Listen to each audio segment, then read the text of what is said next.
Bien, bien, bonjour à tout le monde. Bonjour aux auditeurs qui vous êtes connectés à cette nouvelle session Afranum. Nous sommes ravis, au nom de l'Afravi et des partenaires que vous voyez sur cette diapositive, de vous accueillir pour ces 2 heures de discussion. Donc, vous avez ici le programme de cet Afranum numéro 8 qui est consacré aux affections émergentes. Après une très brève introduction qui est d'ailleurs en cours, nous avons 3 orateurs pardon, de qualité.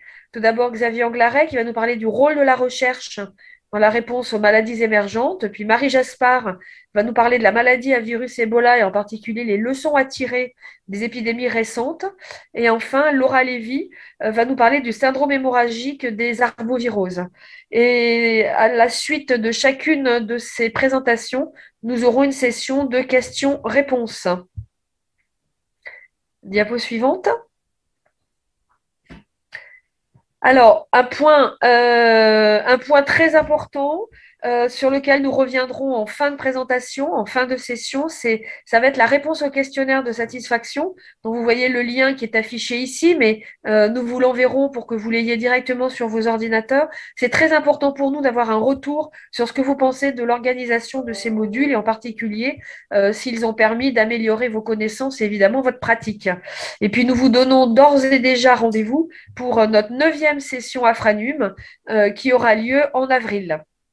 Et vous avez ici le programme avec encore un orateur à confirmer sur le dépistage généralisé, mais vous voyez que la thématique va vraiment compléter tout ce que l'on a partagé avec vous jusqu'à maintenant. Eh bien, sans tarder, je vais laisser la main à Xavier Anglaret. Donc, Xavier Anglaré est professeur santé publique basé à Bordeaux, mais il travaille énormément en Afrique, sur tout le territoire africain, en particulier sur la recherche clinique et en particulier dans le cadre de la réponse aux épidémies. Voilà, c'est à toi, Xavier. Merci. Merci beaucoup, Karine. Euh, donc, on va commencer par afficher le quiz concernant cette présentation. Voilà. Donc, le principe, vous le connaissez peut-être, ou j'explique pour les autres. Avant chacune des 3 présentations, vous aurez un petit quiz avec 2 questions. On vous demande de répondre immédiatement en ligne et puis ensuite on fera un bref commentaire sur la réponse et bien sûr la présentation qui aura lieu après insistera sur certains points qui sont dans les quiz. Donc la première question que moi je vous pose pour la présentation qui vient, c'est la suivante, un essai randomisé de phase 3 comparant un nouveau médicament à celui qui était recommandé avant pour réduire la mortalité d'une maladie est considéré comme justifiable sur le plan éthique. Donc le fait de faire cet essai est considéré comme justifiable. Et vous répondez une ou plusieurs réponses parmi celles que vous avez sur l'écran. La première, c'est justifiable éthiquement si des études antérieures ont démontré que le nouveau médicament n'avait aucun effet secondaire. La deuxième, c'est justifiable éthiquement si les personnes participant à l'essai peuvent choisir le médicament qu'elles vont recevoir. La troisième, c'est justifiable éthiquement si les données disponibles suggèrent que le médicament pourrait avoir un meilleur rapport bénéfice-risque que celui qui était recommandé auparavant, mais on n'en est pas certain.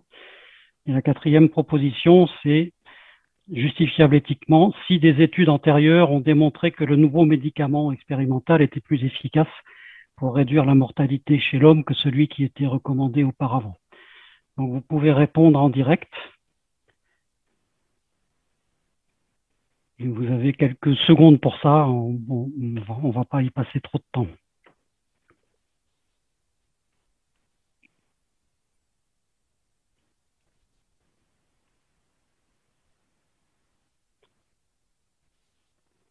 Ensuite, vous avez une deuxième question qui est tout aussi simple, que je vous lis et sur laquelle vous répondez aussi en direct. Un choix multiple, donc une ou plusieurs réponses est bonne. Une épidémie impliquant un virus émergent sur lequel on a peu d'informations à part qu'il est très contagieux et semble entraîner une très forte mortalité survient. On souhaite réaliser des essais cliniques pour tester un traitement. Dans ces circonstances, réponse 1, l'essai qu'on va faire doit obligatoirement être randomisé contre placebo. Réponse 2, compte tenu de l'enjeu collectif et de l'urgence, il est permis de ne pas demander de consentement individuel. Réponse 3, on s'intéresse avant tout à l'efficacité antivirale du nouveau traitement et sa tolérance nous importe beaucoup moins.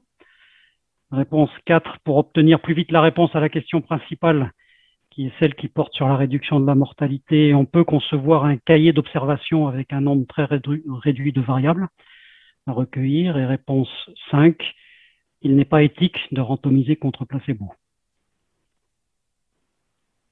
Donc, comme tout à l'heure, répondez en direct, quelques secondes. Ne vous inquiétez pas si vous répondez, si vous n'avez pas juste, ça ne sera pas noté.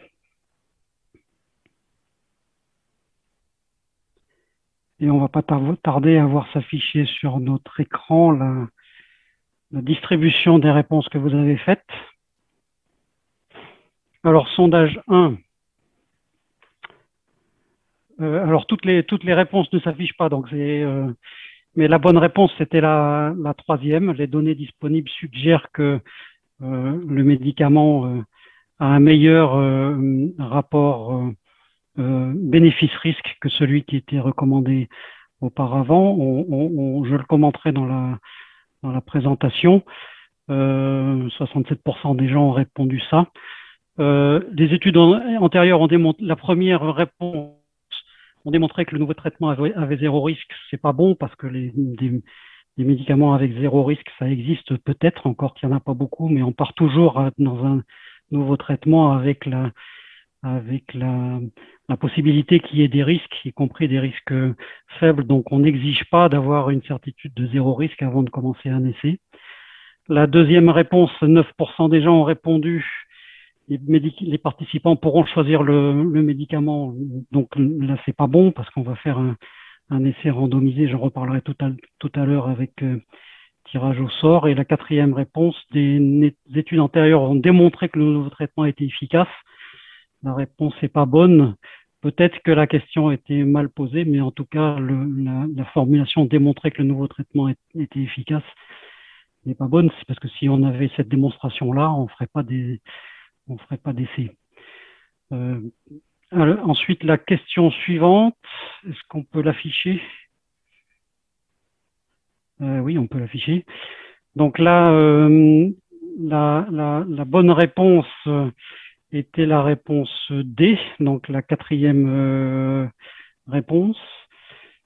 Pour obtenir plus vite la réponse, on a le droit de simplifier au maximum. Je vais reparler de la simplification tout à l'heure. C'est même probablement un devoir. Toutes les autres réponses étaient fausses. Obligatoirement randomiser contre placebo, non. On peut randomiser contre un traitement standard sans avoir d'aveugle, donc sans avoir de placebo. Compte tenu de l'enjeu collectif, il est permis, et de l'urgence, il est permis de ne pas demander de consentement individuel. La réponse est non, il n'est pas permis. J'y reviendrai aussi. Pour obtenir plus vite la réponse, on s'intéresse avant tout à l'efficacité et pas tellement à la tolérance. C'était pas bon non plus parce qu'on s'intéresse par définition aux deux et au rapport entre tolérance et efficacité. Et il n'est pas éthique de randomiser contre placebo. C'est effectivement un vaste débat, mais la réponse est non plus parce que la randomisation contre placebo est une méthode parfaitement acceptée quand on n'a pas de traitement de référence. Voilà, je vais revenir dans la présentation. On arrête là pour le quiz et ça m'amène à l'heure voulue à vous présenter ce que j'ai à vous dire.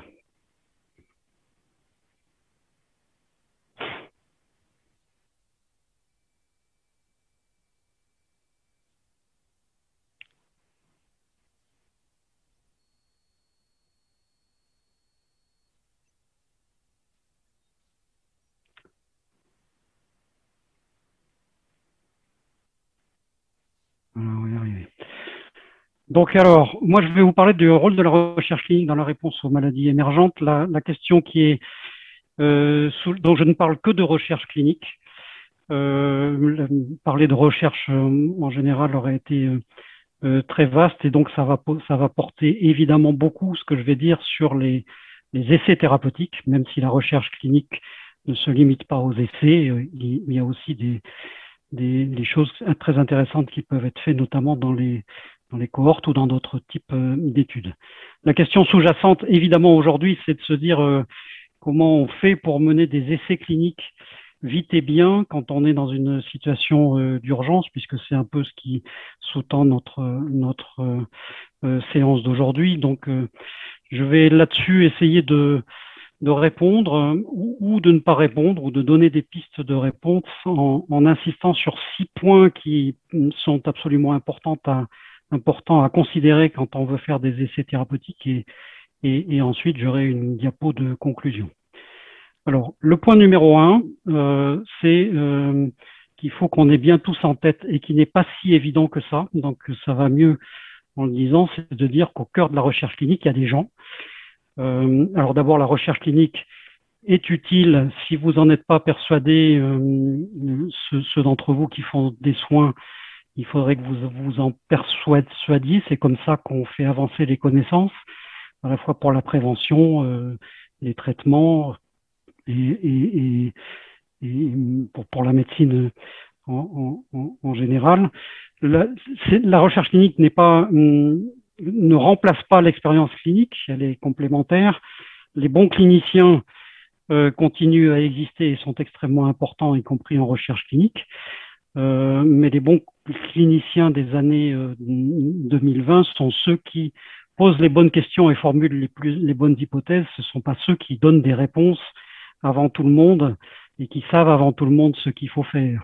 Donc, vous reconnaîtrez un bon clinicien si vous n'êtes pas vous-même et si vous avez affaire à des cliniciens au fait qu'ils se posent des bonnes questions et qui s'adressent aux bonnes équipes pour essayer de répondre avec lui à ces questions, non pas sur le fait qu'il sait tout d'emblée et qu'il a des intuitions qui sont d'emblée géniales.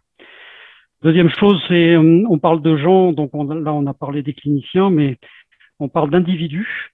Donc, dans les individus, il y a des personnes qui participent à la recherche et puis il y a les équipes soignantes qui s'occupent de ces personnes et qui sont loin de concerner que les médecins, bien évidemment. Les rapports entre soignés et soignants sont centraux dans l'ensemble de la médecine. Et ils le sont tout aussi centraux en recherche clinique que pour le reste de la médecine. On a un peu tendance à l'oublier et à penser que en recherche clinique, il y a des règles qui s'appliquent par des gens qui ne sont pas cliniciens ou qui ne sont pas soignants et que les soignants doivent les appliquer. C'est faux. C'est au contraire, la recherche clinique est au service du tandem soignant-soigné et toutes les autres professions qu'il y a autour, qui sont toutes tout aussi respectables que celles de soignants, sont là pour faciliter les choses. Et ce qui est très important à avoir en tête dans cette première notion, c'est que dans recherche clinique, ces relations soignant-soigné, elles sont encadrées par des tests déontologiques qu'on appelle souvent éthique, mais à tort. L'éthique, c'est quelque chose de plus général qui s'applique on va dire, à la société en général. Là, on parle de textes qui sont déontologiques parce qu'ils s'appliquent à une profession et qui fixent les règles d'une profession, en l'occurrence, là, la profession des soignants qui se prêtent à la recherche clinique.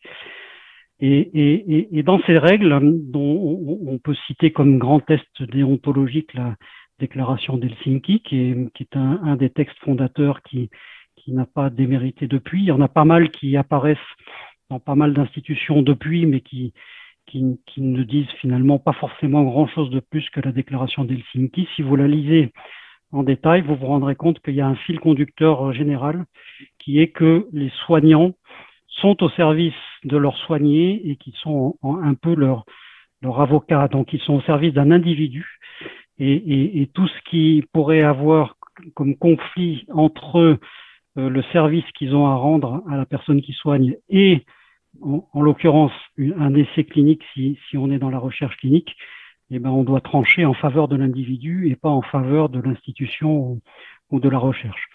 Donc, ça ne veut pas dire qu'il faut faire n'importe quoi en recherche clinique. Si on a des règles et qu'on doit les appliquer et qu'on n'est pas d'accord avec ces règles, il faut discuter avec l'ensemble de l'équipe, bien sûr, mais ça veut dire que les soignants ont un droit de regard sur ce qu'ils font et sur ce qu'ils font faire à leurs patients, et ils ont le droit de le contester, des choses qu'on leur demande s'ils jugent que eux, c'est pas dans l'intérêt de la personne qui soigne. Deuxième notion clé, c'est que je viens de parler de règles. Il y a un ensemble de règles qui régissent la recherche clinique qui se sont beaucoup étoffées dans les 30 dernières années, qui sont d'ailleurs de plus en plus complexes et qui reposent en gros sur 3 types de textes. Alors, il y a des textes législatifs ou réglementaires, donc ça s'impose à tout le monde, c'est la loi ou le règlement qui le dit, c'est obligatoire. Il y a des textes dits de bonne pratique qui fixent des règles communes de nature professionnelle, mais qui ne sont pas toujours dans la loi ou dans le règlement. L'exemple type, c'est les bonnes pratiques cliniques des conférences d'harmonisation internationale.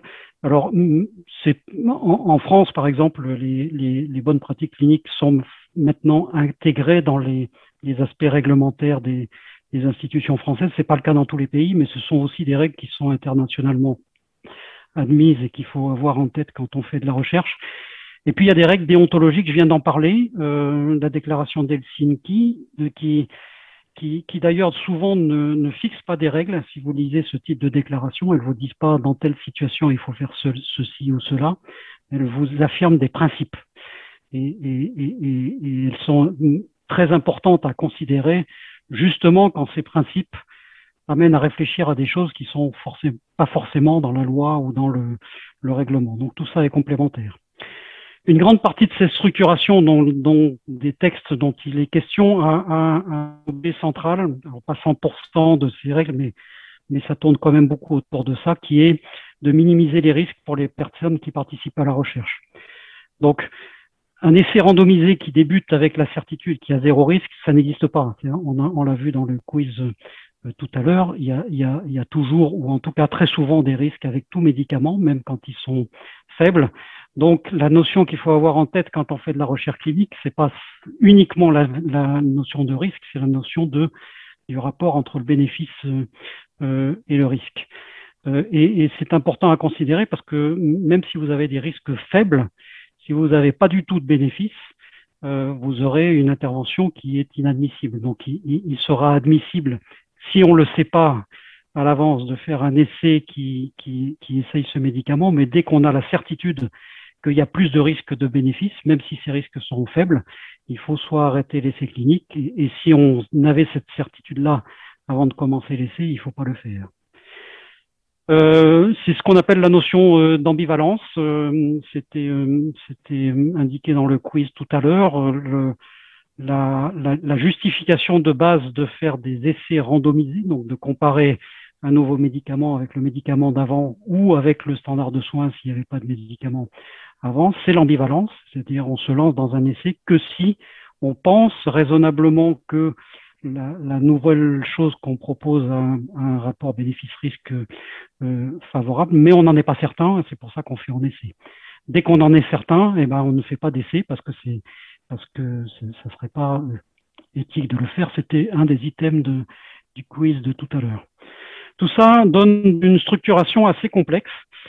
Au fil du temps, je parle des 30 dernières années, de plus en plus de textes, qui a conduit à une professionnalisation des acteurs de la recherche. Donc vous avez, on va les voir dans la diapositive suivante, tous les gens qui interviennent, et ça donne à des choses, ça aboutit à quelque chose qui est de plus en plus complexe et souvent critiqué comme étant complexe de faire un essai thérapeutique.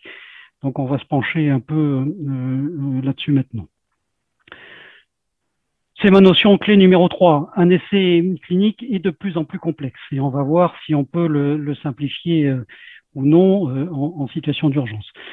C'est complexe parce qu'il y a beaucoup d'acteurs, essentiellement pour ça d'ailleurs. Il y a beaucoup de textes et beaucoup d'acteurs.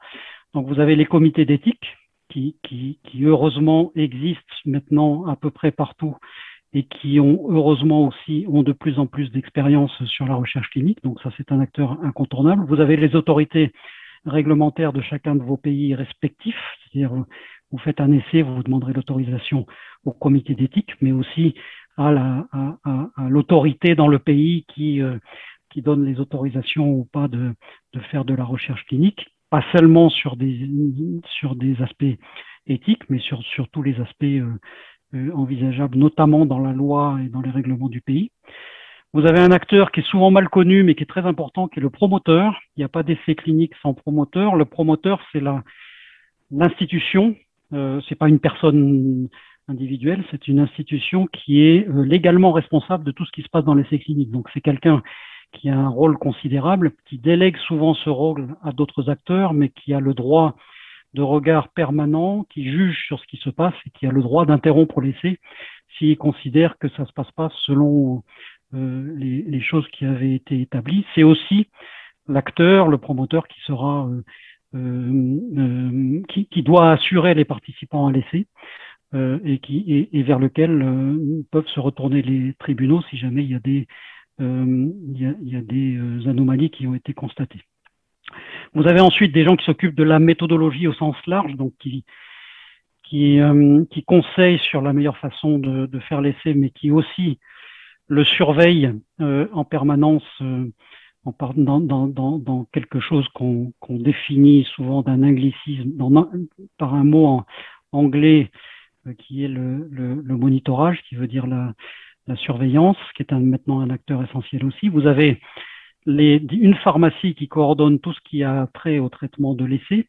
Donc ça, c'est une tâche très spécialisée. Ça doit être fait par des pharmaciens, mais pas n'importe quel pharmacien, des pharmaciens qui recherchent qui font de la recherche clinique. Vous avez la même chose pour le côté des laboratoires coordonnateurs. Vous avez les équipes investigatrices. Donc là, on parle des équipes soignantes qui sont au contact des participants, qui incluent les patients et qui les suivent après et qui remplissent tous les questionnaires qui ont trait à ce qui se passe. Et vous avez les participants à l'essai et la société civile qu'on cite en même temps, puisque c'est très difficile dans un essai d'avoir le participant lui-même comme rôle dans le montage de l'essai et dans la surveillance. Par contre, il y a des associations de malades ou de personnes proches de personnes malades qui sont très actives maintenant dans la recherche clinique et qui doivent participer activement à toute la conception de l'essai et au suivi de l'essai. Vous avez ensuite un conseil scientifique qui sont des personnalités extérieures qui conseillent les investigateurs sur tout ce qui se passe dans l'essai. Vous avez un comité de surveillance qui est une chose encore différente, qui sont aussi des scientifiques mais qui sont totalement indépendants et qui sont chargés de regarder périodiquement les données de l'essai pour voir si ça se passe bien et s'il n'y a pas de risque pour les participants. Et vous avez éventuellement, c'est pas toujours le cas, mais les industriels qui fabriquent les médicaments, si on doit composer avec eux pour avoir accès aux médicaments de l'essai. Donc vous voyez, ça fait une organisation très complexe. Si on veut aller vite en situation d'urgence, la solution, malheureusement, j'allais dire, parce qu'il y a des gens qui pensent que ça pourrait être ça la solution, n'est pas de supprimer des acteurs dans tout ça. Chacun d'entre eux est essentiel et à notre époque, on peut se passer d'aucun d'entre eux. Elle est de préparer les choses en amont, de simplifier au maximum, d'où l'item simplification qu'on avait tout à l'heure dans le quiz, et ensuite de coordonner activement pendant l'essai pour que ça se passe bien. Et tout ça nécessite beaucoup de ressources humaines dédiées à ce que ça se passe bien avant l'essai, pendant et après. J'y reviendrai dans ma conclusion tout à l'heure. C'est probablement une des conclusions principales d'aujourd'hui, c'est que si on veut être performant dans les épidémies qui vont venir, avec des maladies émergentes, il faut qu'on ait des systèmes qui rassemblent tous ces acteurs, qui est discuté en amont et qui est réfléchi en amont à la façon de simplifier au maximum les choses pour que ça aille vite quand le jour venu, quand on a besoin de mettre en place un essai thérapeutique à cause de situations urgentes. Notion clé numéro 4, la qualité des hypothèses de base est primordiale. Les hypothèses de base, c'est de dire j'ai utilisé ce médicament-là parce que moi je pense qu'il marche dans cette situation-là pour telle ou telle raison. Il y a une notion essentielle qui s'applique un peu à tout ce qu'on a dit jusqu'à maintenant et ce qu'on va dire après, mais qui est particulièrement pertinente dans cette histoire des hypothèses de base, c'est ce qui n'est pas scientifique n'est pas éthique. Donc, de faire des essais cliniques sur des intuitions ou sur des hypothèses qui sont faibles, c'est pas éthique parce que ça expose inutilement des participants à des risques et parce que ça sollicite inutilement tous les gens qui vont participer à l'essai, que ce soit tous les acteurs, mais aussi les financeurs. Donc ça déplace des finances qui sont souvent considérables pour faire des recherches qui, à la fin, ne seront pas utiles parce qu'elles ont été bâties sur des mauvaises bases. Et des hypothèses ou des intuitions, ça renvoie à ce par quoi j'ai commencé tout à l'heure. Elles sont rarement des hypothèses d'une personne seule, même si elle est géniale.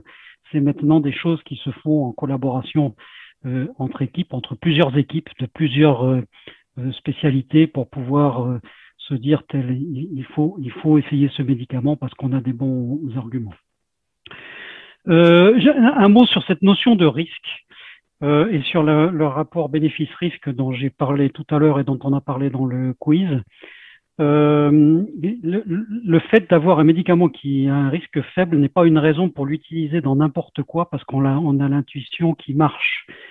Et je vous ai fait un petit calcul qui illustre ça. Si vous avez un traitement qui est très bien toléré et qui a une complication grave que dans un cas sur 1 million, ce que si vous en avez l'expérience clinique, vous aurez probablement jamais vu. Donc vous aurez votre expérience qui est très bien tolérée et vous aurez raison, sauf que de temps en temps, il provoque un décès. Et ben, si vous donnez ce traitement à la fin à 1 milliard de personnes, vous aurez tué 1000 personnes. Et si vous avez zéro bénéfice dans ce médicament, avec ce médicament dans la maladie que vous aurez voulu traiter, et ben vous aurez fait quelque chose qu'il ne fallait pas faire. Donc le risque faible, voire le risque très faible, non seulement n'est pas un argument pour dire il faut y aller, il faut donner ce médicament parce que le risque, mais aussi un argument pour le fait qu'il faut faire des essais cliniques parce que à vue d'œil dans l'expérience d'une seule personne, on verra jamais si le rapport bénéfice-risque est fort, si le risque est faible.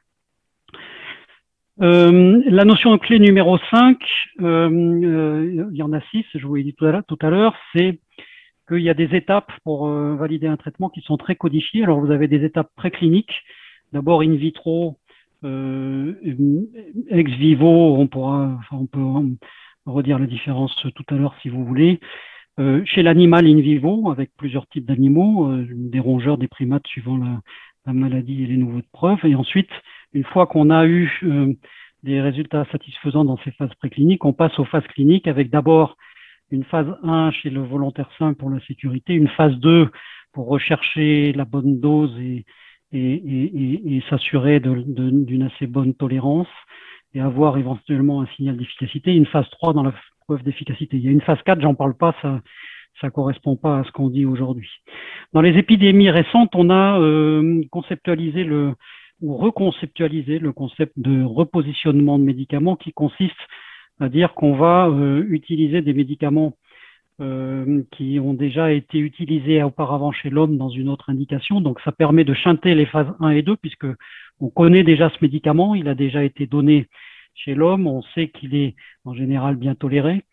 Et donc, on se dit, si on a des bons arguments pour les phases, pour dire qu'il devrait marcher dans cette maladie, on peut passer directement en phase 3. Ça s'est fait dans Ebola, ça s'est fait dans Covid, mais c'est un concept qui est bon, mais qui n'est valide, qui est à considérer avec prudence.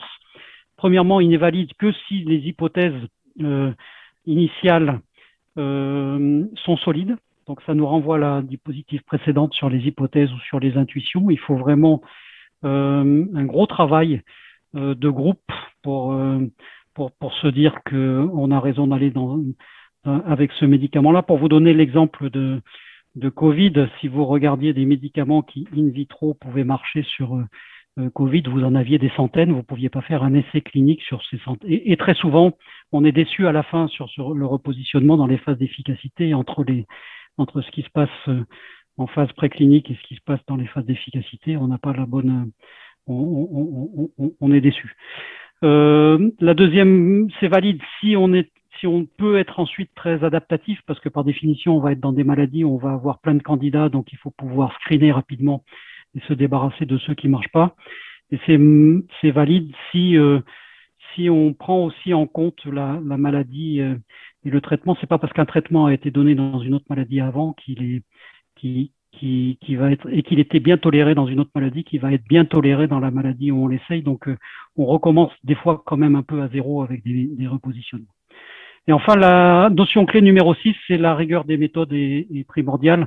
Bon, ça va un peu avec ce que j'ai dit sur les phases, les hypothèses initiales. Ce qui n'est pas scientifique n'est pas éthique. Vous pouvez avoir des bonnes hypothèses, mais si c'est mal réalisé, ça vous fera perdre aussi du temps et de l'argent et des chances.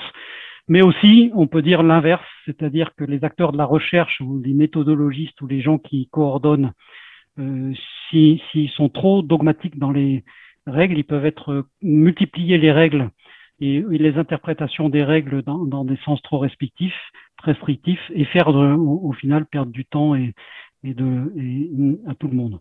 Donc il faut être raisonnable, il faut discuter, il faut savoir distinguer la lettre et l'esprit. C'est très important dans toutes les règles qui s'appliquent à la recherche. Il y a souvent une marge d'interprétation qu'il faut savoir faire. C'est souvent pas rigide, donc il faut décider en commun. Si on veut les simplifier, on peut le faire, il faut le décider en commun, il faut savoir être adaptatif. Ce qui m'amène, et la règle numéro 1, c'est la confrontation avec les pairs et la transparence. Si vous respectez ça, vous serez respecté vous-même parce que vous direz ce que vous faites, vous l'expliquerez et vous écouterez la critique de ce que peuvent dire les autres qui est toujours bonne à entendre. On en arrive à la conclusion. Il n'y a pas de différence de fond, vous l'aurez peut-être compris en filigrane dans toutes ces diapos, entre la recherche clinique en situation d'urgence et la recherche clinique en situation moins urgente. Il y a dans les deux cas une vraie difficulté. Il faut concilier la rigueur, la complexité et la réactivité. Et ça, c'est pas facile. Donc, les quelques pistes, j'en ai parlé dans les diapos précédentes. Il faut préparer. Il faut réfléchir avec tous les acteurs. Il faut intégrer la simplification comme une priorité. C'est pas assez souvent fait. Donc, il y a un vrai travail à faire en commun entre tous les acteurs sur la façon de simplifier. Il y a des interprétations possibles de certaines règles pour simplifier. Et il faut anticiper les points de blocage dans l'idéal en amont, dans la préparation des épidémies en termes de ressources humaines et de règlement et d'accès au traitement, etc. Voilà, j'ai terminé sur ma présentation. On peut passer, merci beaucoup. Merci beaucoup, Xavier. Alors, on va prendre les questions. Donc, je vois que personne n'a écrit de questions. Il y a eu pas mal de questions un peu logistiques sur l'octroi de certificats de présence, etc., etc. Les personnes qui organisent Afranum reviendront vers vous pour ces questions un peu pratiques. Alors, Sidi Sibi te demande, Xavier, si par rapport aux différentes étapes de validation, il y a des taux à atteindre au cours de chaque niveau d'essai. Des taux de quoi? Alors, je ne sais pas trop. Alors, Sidi, vous pouvez peut-être prendre la parole si vous le souhaitez, ou au moins peut-être détailler un peu plus votre question sur des taux. Alors, je ne sais pas si c'est des taux d'efficacité. Entre phase 1, phase 2, phase 3. Il y a des conclusions, c'est-à-dire chaque phase, les phases suivantes dépendent des résultats des phases antérieures. Oui, on ne fera pas de phase 3 si on a des résultats qui sont décevants en phase 2 et on ne fera pas de phase 2 si on a un médicament qui est très mal toléré en phase 1, par exemple.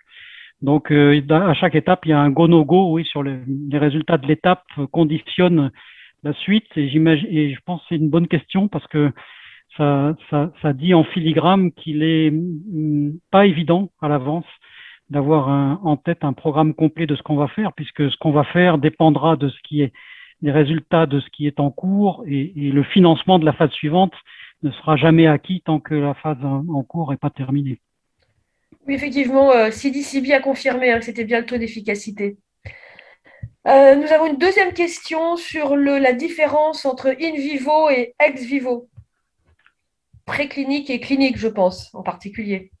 Oui, non, donc in vivo, c'est un peu du jargon, mais on parle d'in vivo pour la recherche animale préclinique, parce que le clinique, c'est aussi in vivo, c'est chez l'homme, mais par extension, on parle de recherche in vivo, recherche animale, donc chez l'organisme vivant.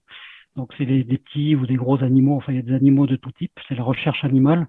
Et on parle d'ex vivo pour du matériel vivant, mais qui n'est pas un organisme. Donc, sur sur des cellules ou des choses comme ça. Ok. Alors, une autre question de Amadou Boustapha Ndoye. Quand on fait une analyse intermédiaire sur des résultats peu concluants, le sponsor ou le PI peuvent-ils arrêter l'essai? Oui, la réponse c'est tout le monde, c'est-à-dire on regarde les résultats de l'analyse intermédiaire, le comité indépendant les regarde en premier, il donne son avis, donc il est capable de dire nous on pense qu'il faut arrêter l'essai parce que c'est mal toléré ou parce que c'est déjà très efficace. Et après, le comité scientifique, donc avec les investigateurs, se réunit et prend sa décision. Et s'il y a un conflit entre les deux, le sponsor a toute latitude pour suivre l'un ou l'autre. En général, il suit ce qu'a dit le comité indépendant. Ok. Une question de Blaise Nganga, alors qui en fait a deux questions. Donc, sa première question, c'est est-ce que les différentes étapes et les résultats des essais cliniques influencent à la fin le prix du médicament? Alors non, Alors, voilà, je te laisse répondre. bon, c'est une question très complexe dans laquelle je ne suis pas spécialiste, mais on peut dire non. C'est pas forcément la complexité de la recherche et des étapes qui déterminent le fait qu'un médicament est cher. Et une deuxième question, si on doit raccourcir la phase d'essai pour un médicament parce qu'on le connaît déjà, mais qu'il a été retiré à cause de ses effets secondaires, euh, comment gère-t-on cet aspect dans la nouvelle directive de son admission? Alors, comme la chloroquine. En gros, voilà, le problème, c'est l'utilisation de la chloroquine qui a d'autres addictions que le Covid. On a arrêté les essais dans le Covid et on a en particulier dit que c'est parce qu'il y avait beaucoup d'effets secondaires dans le cadre du Covid. Et donc, qu'est-ce qu'il en est de son utilisation en pratique courante dans d'autres pathologies? Alors ça nécessiterait une séance complète, mais en gros c'est plutôt le contraire, c'est-à-dire l'hydroxychloroquine est un médicament bien toléré. Et c'est parce qu'il est bien toléré qu'on s'est dit on va pouvoir le donner larga à manu même s'il fait pas grand-chose. Et c'était plutôt une erreur parce que il fait plutôt rien dans le Covid et même s'il est plutôt bien toléré, il a quand même des effets secondaires qui fait que ça devient dangereux de le donner à énormément de gens avec très peu, sinon pas de bénéfices, même si les effets secondaires sont peu fréquents. C'est ce que j'ai essayé d'expliquer tout à l'heure. Oui, Dans j'ai le beaucoup Covid, aimé ton non, illustration hein, sur 100 000 ou un milliard. oui, donc là Alors on est après, sur 100 000 et 1000 sur un milliard, c'est avec l'hydroxychloroquine, on est un peu là-dedans. exactement. Maintenant, il y a eu toute une polémique sur des effets secondaires plus fréquents avec le Covid, qui est un peu spécialisé sur lequel c'est pas l'argument de fond finalement. C'est pas tellement le problème de fond. C'est plutôt le fait que le rapport bénéfice-risque n'était pas en faveur de l'hydroxychloroquine, même si les risques étaient faibles. Et ça ne remet absolument pas en cause son utilisation dans les autres dans les autres indications. Et alors, en 2 minutes, trois dernières questions, Mhm. assez rapides. Est-ce que le DSMB peut exiger l'arrêt d'un essai clinique? Il peut pas hein, parce il est consultatif, sauf qu'il est consultatif directement du promoteur. Donc, si les investigateurs ne veulent pas arrêter et que le DSMB le demande, à lui de convaincre le promoteur. En général, le promoteur suit le DSMB. Hein. Donc, il peut pas exiger, mais il est tellement écouté que ça revient pratiquement au même.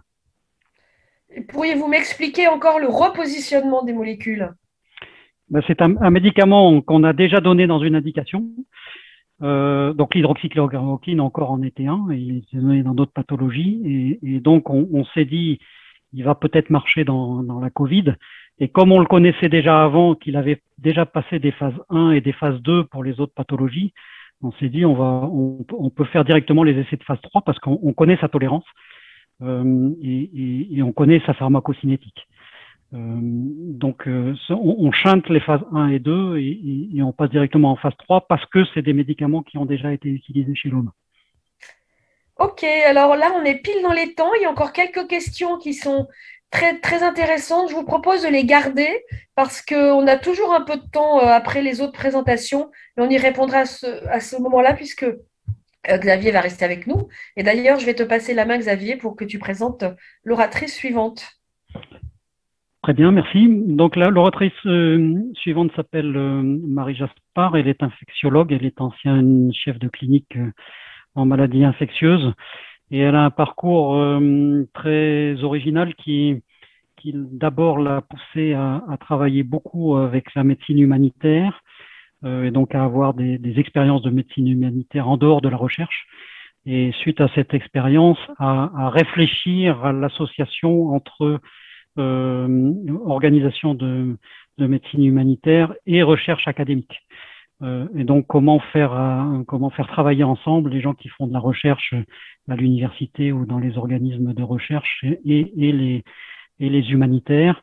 Et actuellement, donc Marie a une vraie reconnaissance en recherche clinique et est en train de terminer une thèse de science sur ce sujet-là. Voilà.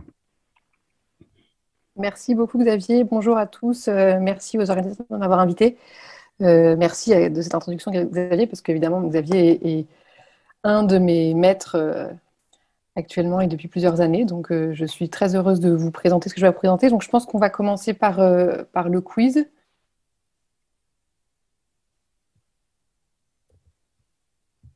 Qui devrait s'afficher, voilà. Alors, je ne pense pas que je vais répondre aux questions tout de suite, si ça ne vous ennuie pas, parce que vous allez avoir les réponses dans le diaporama. Donc, la première question de ce quiz, donc on va parler d'Ebola, d'Ebola et des actualités en termes de recherche clinique depuis les dernières années. Alors, la première question que j'ai à vous poser, avec une seule réponse, donc un choix unique, les épidémies d'Ebola surviennent toujours suite à un contact entre l'homme et l'animal, parfois suite à un rapport sexuel non protégé, ou jamais suite à une rechute chez un survivant. Donc, on vous laisse quelques instants pour répondre à cette question.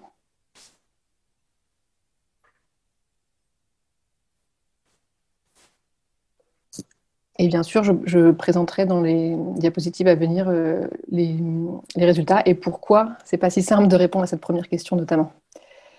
La deuxième question donc, est la suivante. Les anticorps monoclonaux dirigés contre le virus Ebola, à nouveau c'est un choix unique, donc, ont permis de réduire la mortalité à moins de 35%, sont surtout actifs chez les patients ayant une charge virale haute, ou sont très actifs pour stériliser les gîtes sanctuaires comme le cerveau, l'œil et les organes génitaux externes.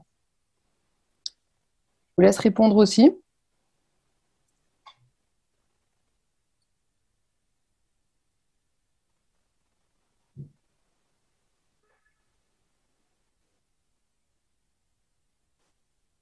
Alors, merci beaucoup pour les réponses et pour votre participation.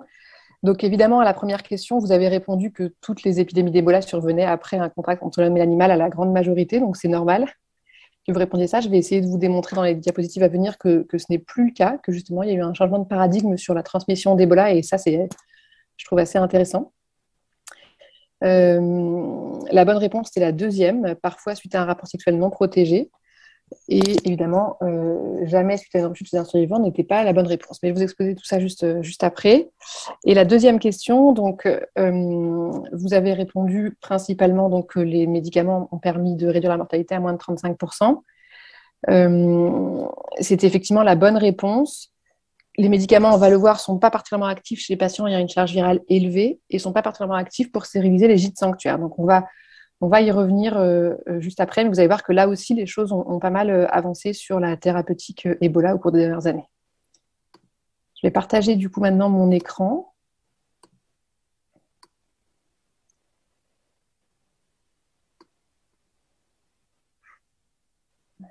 J'arrive.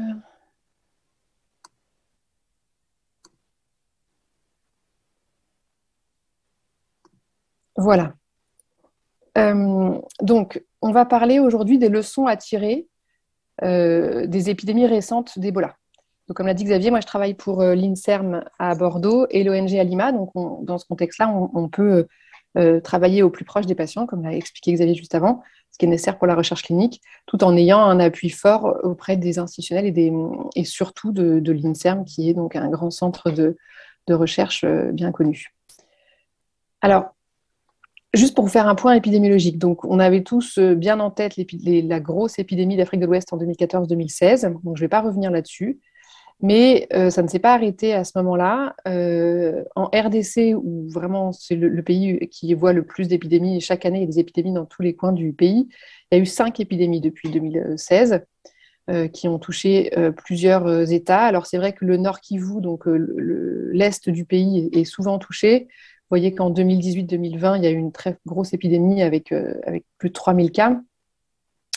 Mais l'Équateur a été touché 2 fois aussi. Donc ça vient et ça revient régulièrement. On va en reparler de ces épidémies qui ne sont pas toutes aussi grosses, hein. Vous voyez qu'il y a une épidémie au Nord Kivu de 11 cas très récemment. Donc ça peut être vraiment des chiffres extrêmement différents. En Guinée, depuis 2016, il y a eu aussi une épidémie en février-juin 2021.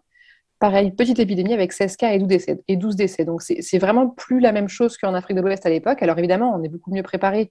Du coup, on prend plus rapidement en charge les gens. Il y a moins de retard à la mise en place des structures de prise en charge, d'isolement. Donc, forcément, il y a moins de cas. Mais il n'empêche que ces épidémies sont assez hétérogènes en termes de cas. Donc, si on prend l'exemple de la résurgence en Guinée en 2021, nos collègues guinéens et français et de plusieurs pays du monde ont publié un beau papier dans Nature en septembre dernier. Alors, attendez, j'ai un petit problème je ne vois pas mon écran. Voilà, pardon. Et en fait, ils ont fait les analyses phylogénétiques du virus qui a été remis en circulation lors de cette épidémie en 2021. Et ils ont conclu, grâce à ces analyses phylogénétiques, que ce que j'ai encadré en rouge, que en fait, cette épidémie-là ne revient pas à nouveau d'un transfert du virus depuis le réservoir animal à l'homme. Il n'y a pas assez de mutations. Alors, je ne suis pas virologue du tout, donc je ne me permettrai pas de détailler trop, mais semble-t-il, d'après le papier, il n'y a pas assez de mutations pour indiquer que le virus est repassé chez l'animal avant de revenir chez l'homme. Et donc, ce nombre très, très bas de mutations suggère que le virus persistait chez un individu pendant une période de latence avant de réémerger donc 5 ans plus tard, donc en 2021. Alors, ils ont dans le papier bien détaillé le circuit de ce virus, comment cette épidémie s'est déclarée. Je vous rappelle, une grosse quinzaine de cas. Donc, ils ont retrouvé le cas index présumé, qui était une infirmière qui n'avait pas d'antécédent connu de maladie à virus Ebola, ni son mari, ni ses contacts proches.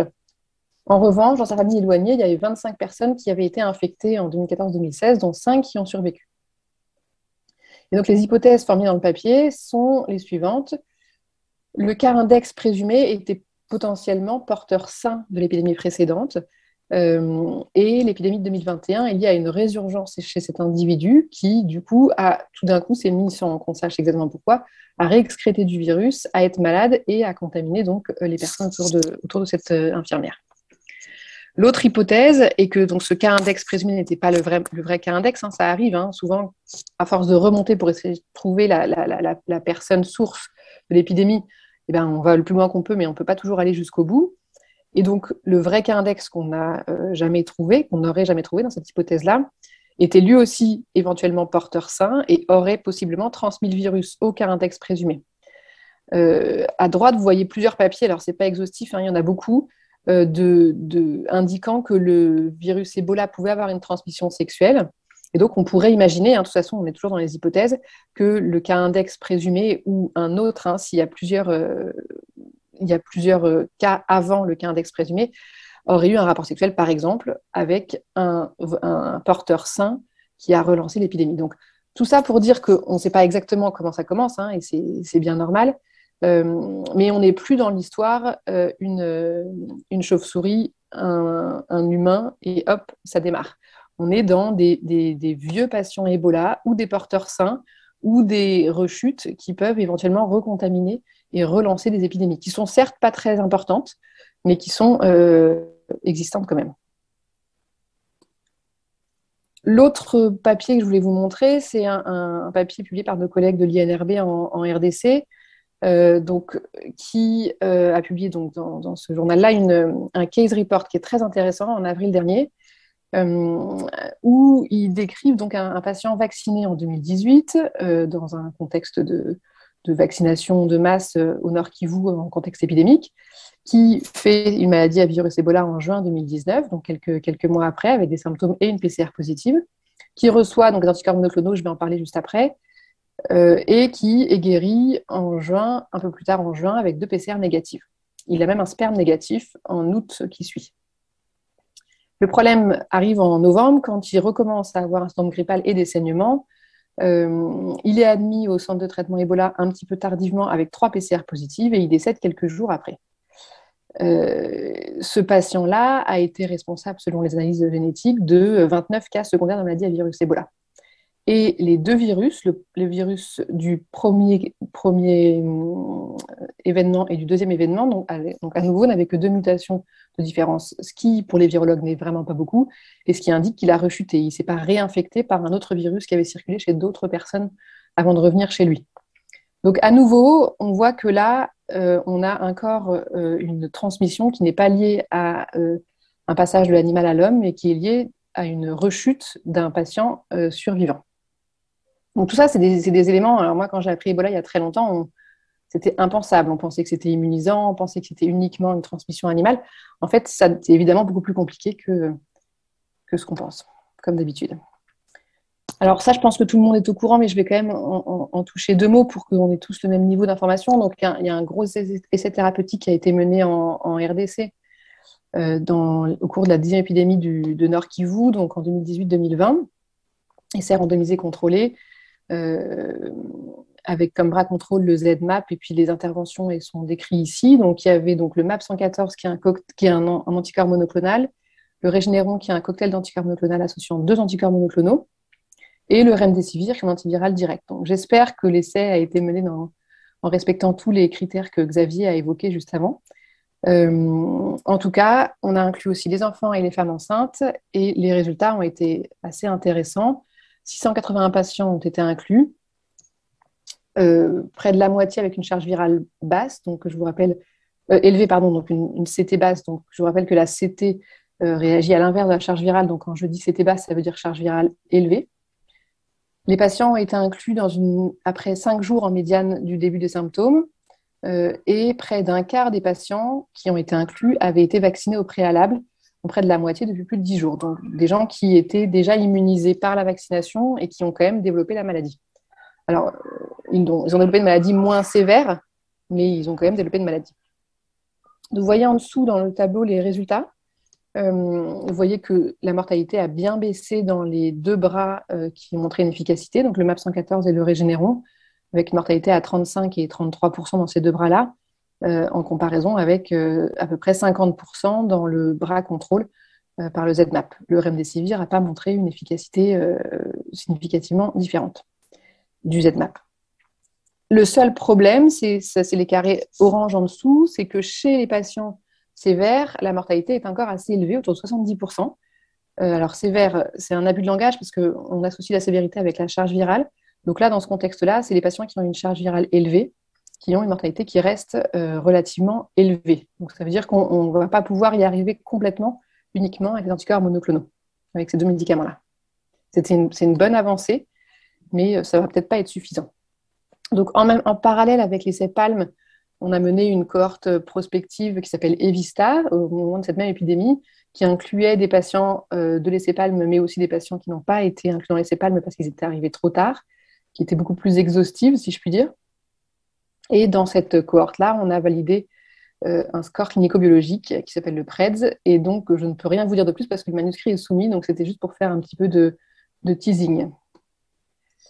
Donc, là, au point où on en est, donc avec ce changement de paradigme et les résultats de l'essai thérapeutique PALM, il y a quand même des questions à nouveau à se poser sur le traitement de la maladie à virus Ebola.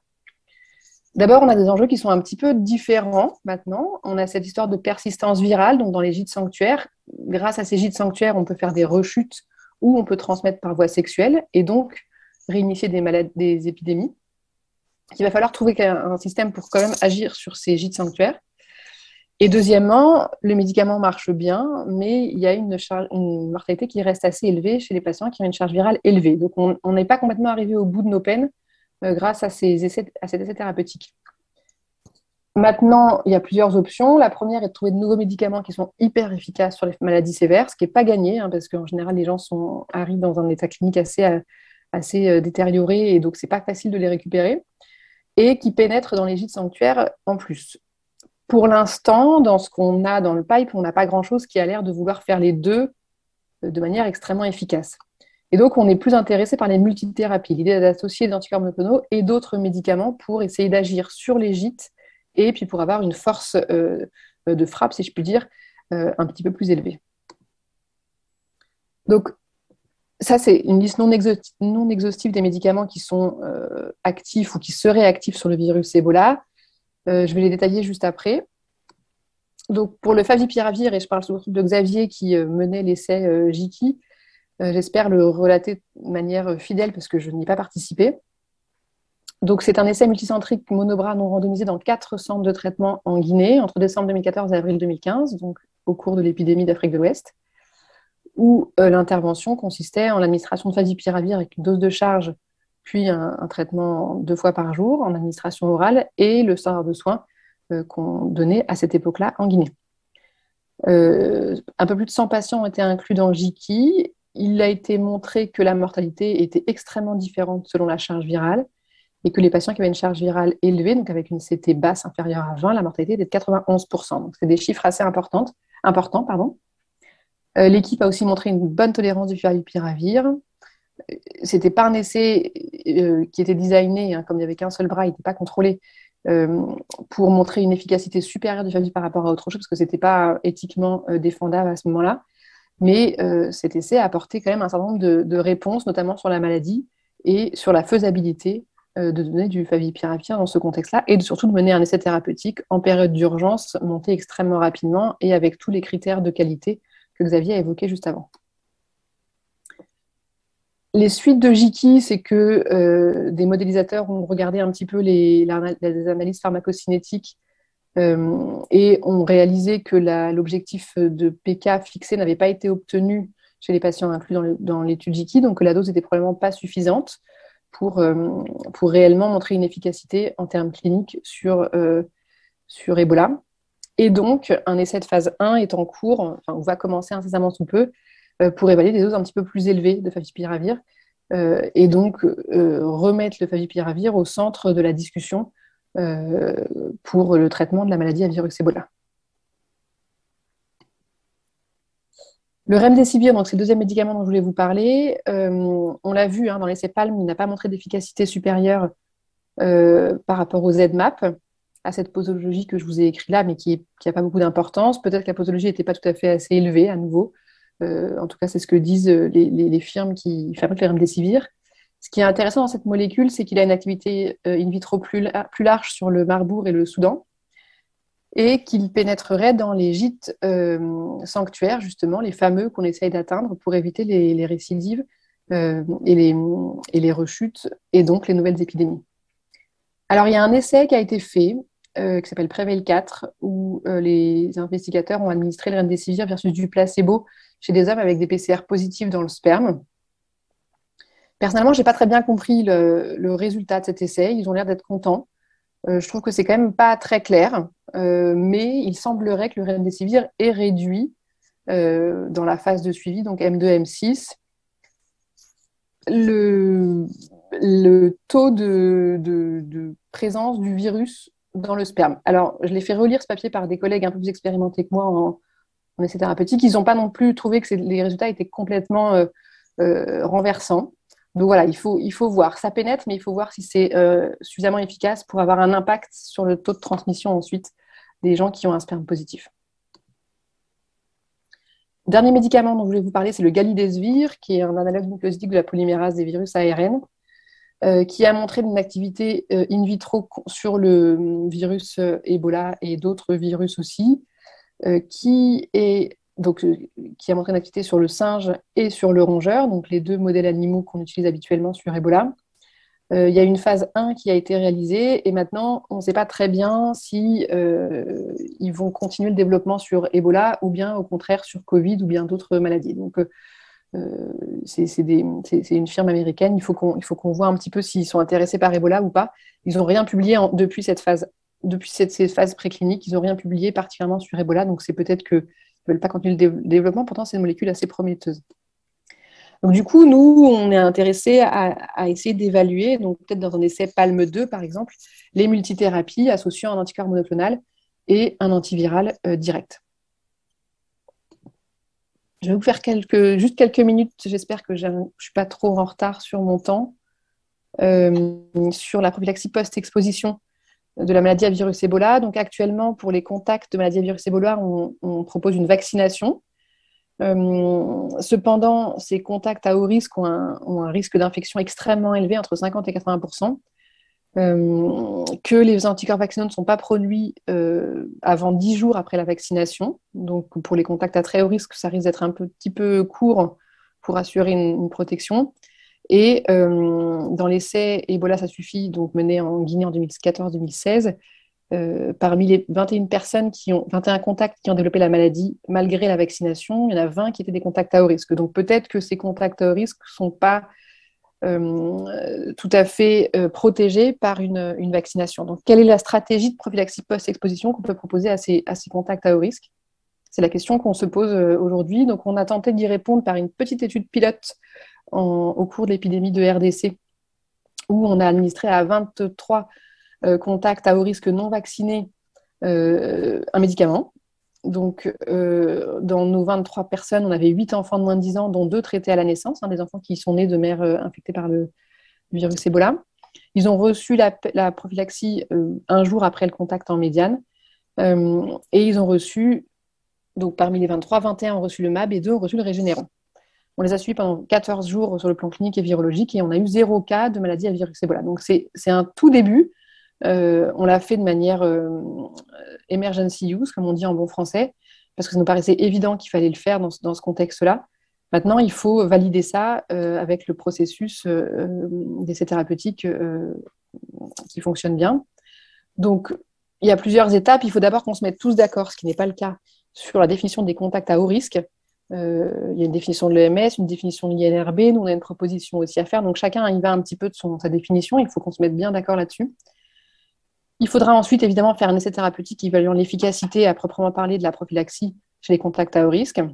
Alors, est-ce que le schéma d'une étude de la sorte serait l'anticorps monoclonal, donc la prophylaxie, versus le vaccin, qui est donc le traitement de référence, versus le vaccin plus l'anticorps monoclonal, en disant que là, au moins, on aura fait ceinture et bretelles.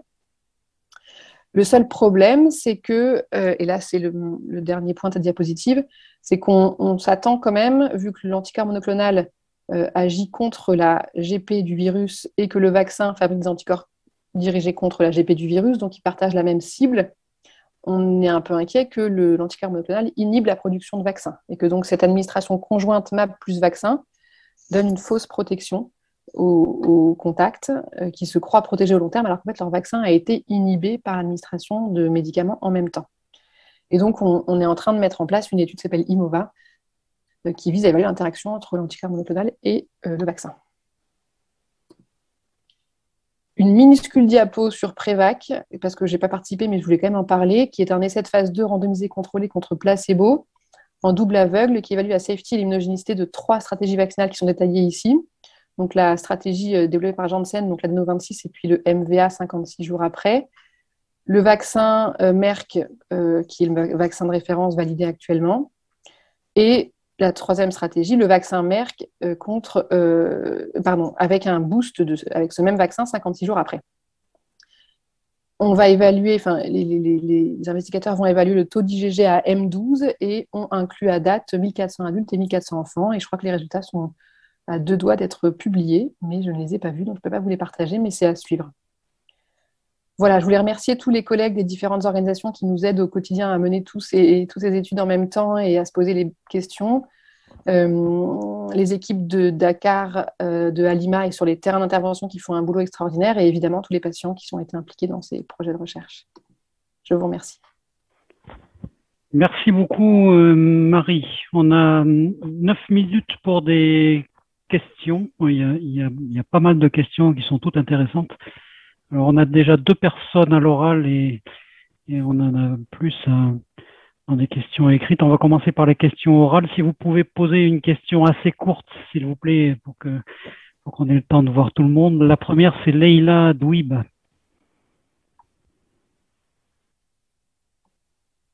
Votre micro est fermé.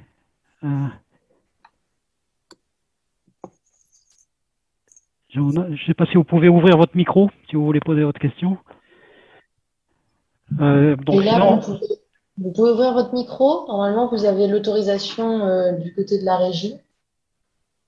Ouvrez juste votre micro et vous pouvez parler.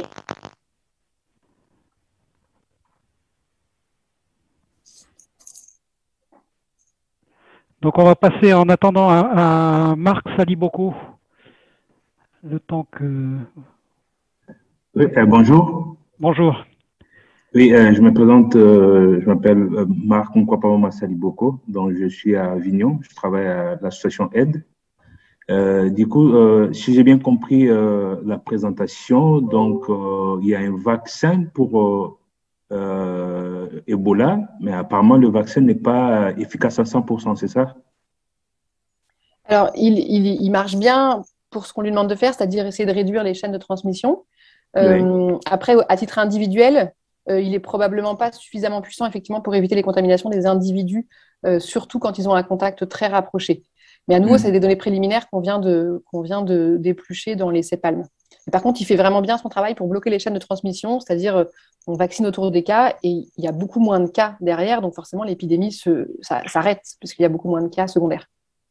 Ok, ok. En fait, ma question c'était juste de savoir qu'est-ce qui fait que le vaccin n'est pas efficace à 100%. Donc, je ne sais pas, est-ce qu'il y a moyen, est-ce que pour l'instant, par rapport aux recherches, il n'y a pas moyen de pouvoir améliorer justement l'efficacité du vaccin ou pas? Voilà. Alors, je ne suis pas vaccinologue, mais une des principales raisons, à mon avis, c'est qu'il n'a Oui, pas une durée de vie suffisamment longue pour protéger d'épidémie en épidémie. Donc, il y a des gens qui, au bout de 6 mois, on n'est pas complètement certain qu'il y ait des anticorps et qu'ils soient efficaces. Donc, probablement que de revacciner les gens, ce serait une bonne idée, ce qui est assez logique. Donc, on est en train de travailler là-dessus pour voir une deuxième dose. C'est pour ça que l'essai Prévac a été fait et que les résultats sont très importants. Si le bras avec double vaccination est plus efficace que le bras avec unique vaccination avec le vaccin VSV, ça nous aidera à pouvoir évidemment redessiner le schéma vaccinal chez ces gens-là. Et pour l'instant, une dose de vaccin semble probablement insuffisante pour protéger à moyen et long terme.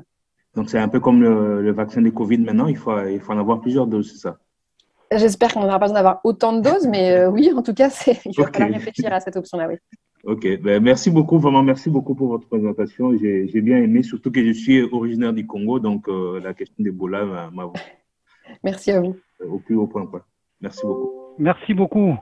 Alors, par écrit, il y a une question que je lis tout de suite parce qu'elle était orale et elle s'est transformée par écrit. C'est quel est le de Bienvenue Ngoma qui demande quel est le niveau de conflit d'intérêt des auteurs avec les différentes molécules qui sont testées. Je ne sais pas si tu peux répondre, Marie. C'est une bonne question, mais là. C'est une bonne question. J'ai pas la réponse. Hein. Moi, j'étais pas dans les CEPALM personnellement. C'est vrai que le MAP 114 est un médicament développé.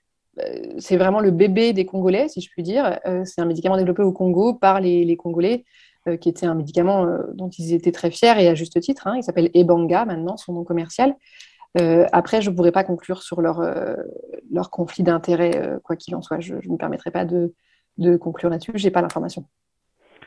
Très bien, merci. Après, il y a plusieurs questions sur les porteurs sains. Donc, la première, c'est comment on peut expliquer qu'avec un virus virulent avec une telle mortalité puisse avoir des porteurs sains? C'est une bonne question. On est en train d'essayer d'y répondre. On n'a pas encore toutes les réponses. Cette histoire de gîte, c'est probablement quelque chose d'assez prometteur. Hein. C'est un peu comme le VIH. Hein. Le virus, alors certes, sous pression médicamenteuse, le virus du VIH se cache. Là, c'est sans pression médicamenteuse, mais probablement quand même que le virus se met en dormance dans les réservoirs et ressort à une occasion totalement indéterminée. Donc, on n'a pas encore les réponses. On sait que ces porteurs sains sont devenus négatifs en général. Alors, ça, c'est surtout le cas pour les anciens, les guéris qui rechutent. Les vrais porteurs sains, pour l'instant, on n'a pas trouvé. On n'en connaît pas. C'est une hypothèse uniquement. On ne les a pas encore identifiés. On n'a pas été de faire des analyses chez des gens non malades avec des PCR diffusés chez ces gens-là. À ma connaissance, en tout cas. Ok, merci. Il y a une question qui n'est pas sur les porteurs sains, mais qui sur la transmission, sur la question de savoir si les épidémies suite à ou les clusters suite à une transmission sexuelle ont la même ampleur que les autres. Autrement dit, est-ce qu'il y a une question de charge virale par transmission Ouais, c'est sexuelle? une très très bonne question. Oui. Mm.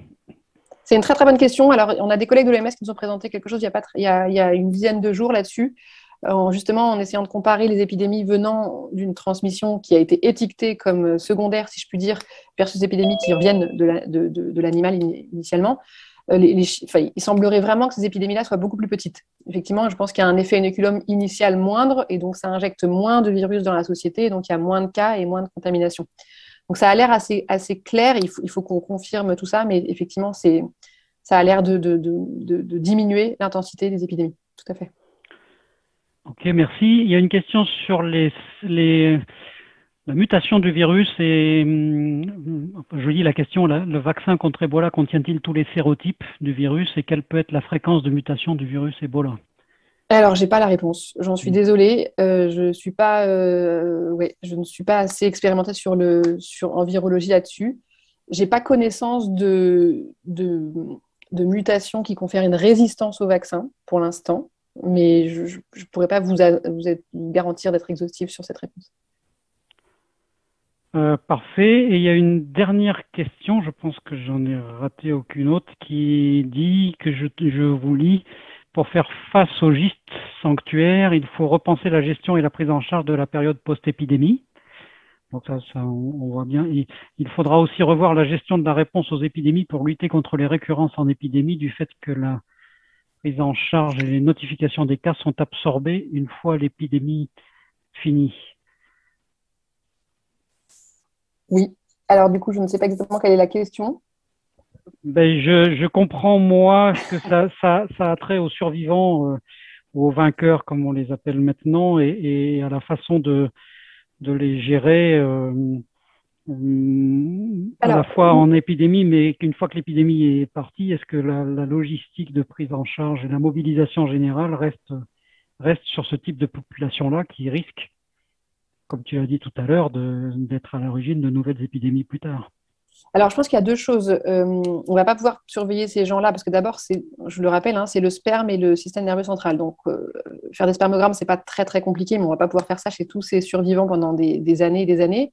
Et le système nerveux central, on ne va pas pouvoir faire une ponction lombaire chez tout le monde régulièrement. Donc, il y a une surveillance qui est faite chez ces gens-là, évidemment, surtout s'ils sont positifs dans le sperme, en l'occurrence. Mais bon, au bout d'un moment, on leur demande de mettre des préservatifs et donc, je suppose qu'ils le font, mais on ne peut pas rester derrière eux tout le temps en permanence pour s'assurer qu'ils se sont négativés dans le sperme. D'autant plus qu'on ne pourra probablement pas stériliser les réservoirs des gens qui sont positifs dans le sperme et qui ne sont pas malades, parce qu'il va falloir réussir à aller attaquer du virus dans les gîtes chez des gens non malades. Donc, ça ne va vraiment pas être simple. On le sait, c'est pareil sur le VIH. Il faudrait réactiver le virus dans les gîtes pour taper dessus et essayer de stériliser les gîtes. Donc, essayer de traiter a posteriori les gîtes, ça ne va pas être une mince affaire. En revanche, essayer de traiter en période épidémique avec des médicaments qui agissent et qui empêchent la constitution du réservoir, vous me direz qu'on a toujours essayé ça sur le VIH et que ça n'a pas encore complètement marché, mais c'est plutôt ça notre objectif, c'est d'essayer de traiter très rapidement les gens avec des médicaments qui ont une bonne diffusion dans les réservoirs. Ça n'empêche pas qu'on surveille les survivants de toute façon pendant très longtemps. Encore les survivants de Guinée 2014-2016 sont toujours surveillés. Donc il y a une surveillance qui est bien établie. Ok, merci. On arrive à la fin. Il reste 4 ou 5 questions. Désolé, on peut pas. Il faut qu'on passe à la présentation suivante. Juste une dernière, Marie, parce que la réponse est très simple. Il y a une question sur le fait, est-ce que les études menées par Alima ont reçu l'autorisation du comité d'éthique? Oui, tout à fait. Toutes les études ont reçu l'autorisation du comité d'éthique et puis on recueillit des consentements auprès de chaque participant. Tout à fait. Très bien. Merci à tous et on peut passer à la présentation suivante. Très bien, mais je vais reprendre la parole. Merci Xavier. Je vais reprendre la parole pour présenter Laura Lévy. Donc Laura Lévy est infectiologue, actuellement chef de clinique dans mon service de maladie infectieuse et tropicale à l'hôpital Saint-Antoine. Et elle a travaillé à l'occasion de sa thèse de science sur du fondamental dans le domaine de la dengue. Et c'est pour ça qu'elle a toute légitimité pour nous parler du syndrome hémorragique des arboviroses. Donc je laisse la parole à Laura. Merci. Bonjour tout le monde, merci beaucoup pour l'invitation. Alors, je vais partager mon écran. Tac.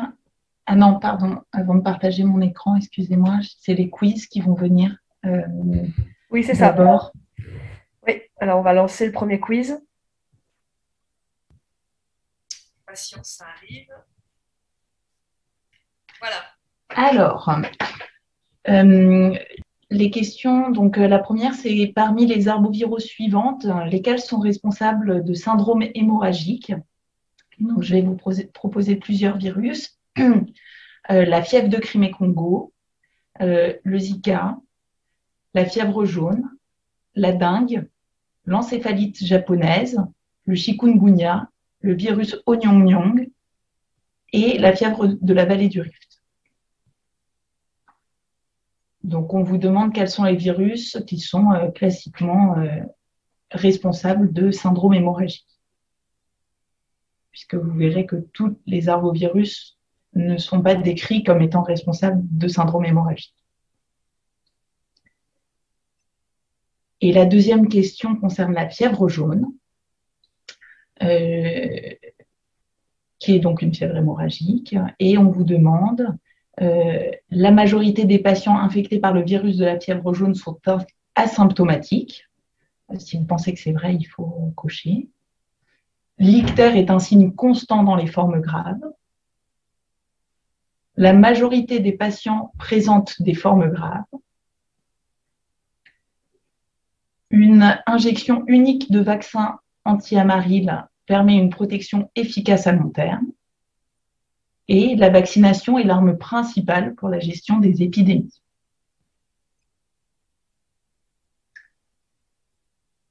Donc, on vous laisse un petit peu de temps pour répondre et participer. Et un peu comme Marie Jaspard, je vous montrerai, on va répondre rapidement, mais je vous montrerai les résultats dans la présentation. Alors, donc je vois que c'est hétérogène. Donc, il y a 71% des gens qui pensent bien sûr à la fièvre jaune, qui est la fièvre typique qui donne des syndromes hémorragiques. La dengue aussi, la fièvre de Crimée-Congo aussi, et la fièvre de vallée du Rift. Et donc, c'est de ces quatre-là dont on va parler. Les autres arboviroses peuvent être responsables de symptomatologies qui peuvent être très embêtantes, voire graves, notamment neurologiques, mais ne sont pas responsables classiquement de syndrome hémorragique. Pour la fièvre jaune, eh bien, on va voir ensemble que en fait, la majorité des patients sont asymptomatiques, que l'ictère, contrairement au nom de la fièvre jaune, est finalement assez rare, même dans les formes graves, que la plupart des patients qui sont infectés ne font pas de formes graves, et que, par contre, le vaccin est très important, est une arme très importante et est responsable d'une protection efficace à long terme. Donc, je vais maintenant partager mon écran. Hop là. Okay, donc, normalement, vous voyez mon écran et je mets en diaporama. J'espère que vous voyez correctement. Donc, on va parler ensemble des syndromes hémorragiques des arboviroses et d'abord, quelques généralités sur les arbovirus.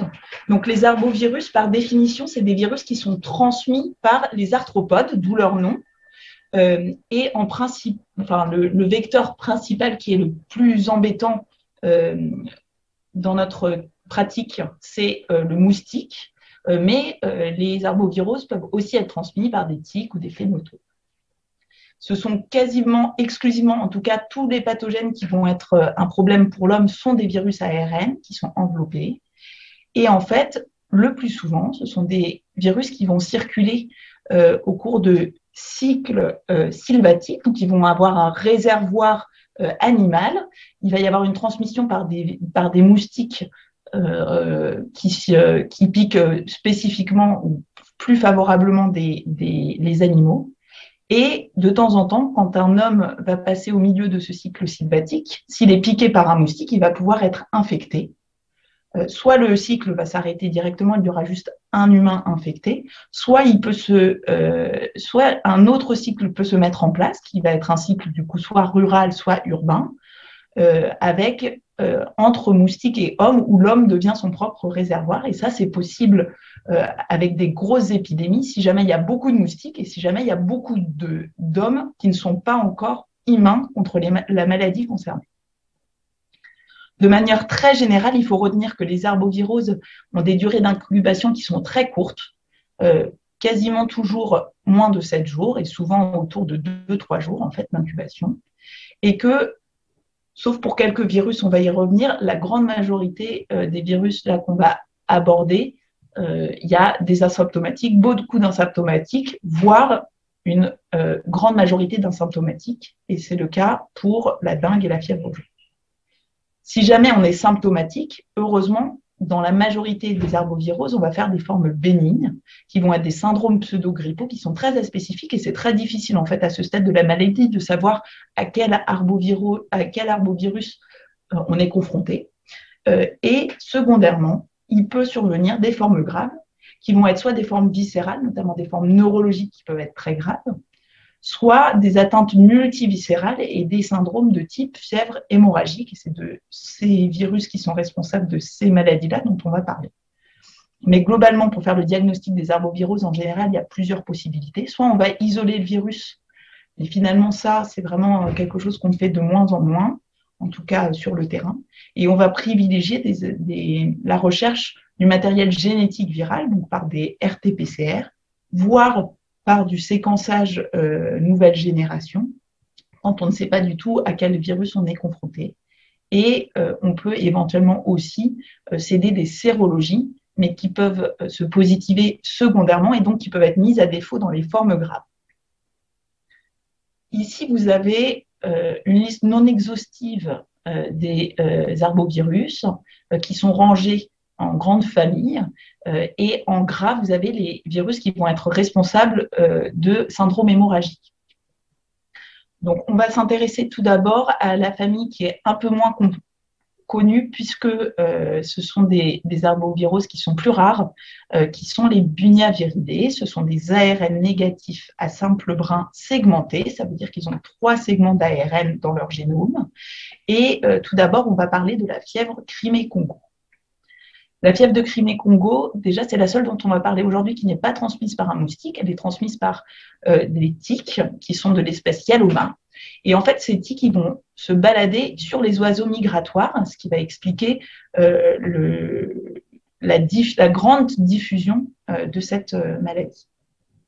Le réservoir de cette maladie, ce sont des petits vertébrés et la plupart du temps, on va s'infecter soit par contact, par piqûre de tiques infectées, c'est le principe d'un arbovirus, soit, et c'est la particularité des Bunyaviridae et de ce virus en particulier, par contact avec des animaux qui sont infectés, puisque les tiques peuvent infecter des animaux, notamment d'élevage, et par consommation ou contact avec des animaux infectés, l'homme va pouvoir aussi s'infecter. Et par ailleurs, quelque chose de très spécifique, c'est qu'il va y avoir une possibilité de transmission interhumaine, et notamment nosocomiale, avec des épidémies intra-hospitalières. Les personnes à risque, du coup, ça va être les fermiers, les bergers, les bouchers qui sont en contact avec ces animaux potentiellement infectés, et les professionnels de santé, qu'ils soient médicaux ou paramédicaux. Ici, vous avez la distribution de la fièvre de Crimée-Congo. Donc, en fait, c'est la distribution tout au sud du 50e degré nord. C'est la distribution, en fait, du tic qui est responsable de sa transmission. Et vous voyez que les épidémies qui sont là en bleu le plus foncé, elles ont surtout été décrites au Moyen-Orient, mais il y en a aussi en Afrique du Sud.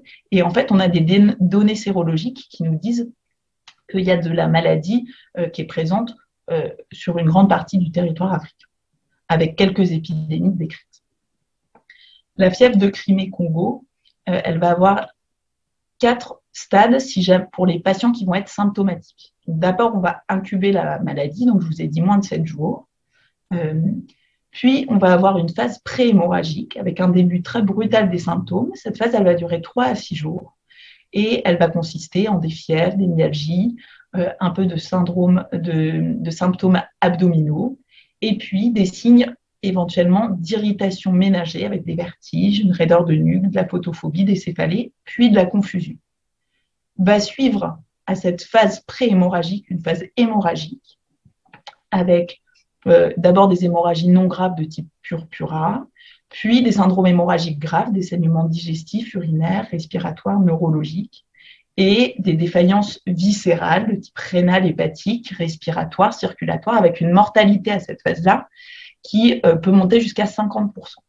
La mortalité, elle est très variable dans la littérature, elle est entre 5 et 50%, et elle dépend probablement de l'inoculum viral, donc de la manière dont on a été infecté, mais aussi probablement de certaines souches qui doivent être plus virulentes que d'autres. Et suite à ces 3 phases, si jamais le patient survit à la phase hémorragique, il va pouvoir présenter une phase de convalescence avec de l'asthénie, des céphalées qui vont être résiduelles et puis parfois des symptômes plus graves qui peuvent s'installer de type polyneuropathie. La prise en charge, elle va être tout d'abord un isolement. Donc, quand on suspecte, c'est difficile parce que c'est une maladie qui est très rare, mais quand on va la suspecter, il va falloir isoler les patients pour éviter la transmission nosocomiale. Faire un traitement symptomatique, puisque c'est vraiment ça ce qu'on peut faire de mieux pour la majorité des arboviroses, vous le verrez. Et puis, discuter l'utilisation de ribavirine, un analogue nucléosidique, pendant 10 jours par voie intraveineuse plutôt. Ça a été testé de façon plus ou moins efficace dans la littérature, et aussi discuter l'utilisation éventuellement d'immunoglobuline intraveineuse. A priori, l'immunité des patients qui vont survivre à cette infection, elle est protectrice, mais c'est à relativiser par rapport à ce que disait Marie tout à l'heure, c'est qu'en fait, c'est une maladie qu'on ne connaît pas bien, puisqu'il y a peu de cas, et donc elle est protectrice jusqu'à ce qu'on retrouve un patient qui serait infecté, bien sûr. Le deuxième bunyaviridé dont je voulais parler, c'était la fièvre de la vallée du Rift, qui elle est transmise par les moustiques de type Aedes et Culex. Le réservoir de cette maladie, c'est des troupeaux de petits ruminants, et de même que pour la fièvre de Crimée-Congo, on va pouvoir s'infecter par contact direct ou consommation d'animaux infectés, en plus de la transmission moustique. Vous voyez ici sur cette carte de l'ECDC, qui est un petit peu vieille, donc pas tout à fait à jour, en bleu les pays qui ont noté des épidémies, et en vert les pays où il n'y avait pas eu d'épidémie déclarée, mais où des tests sérologiques ont montré que la population était immunisée et donc que le virus circule probablement.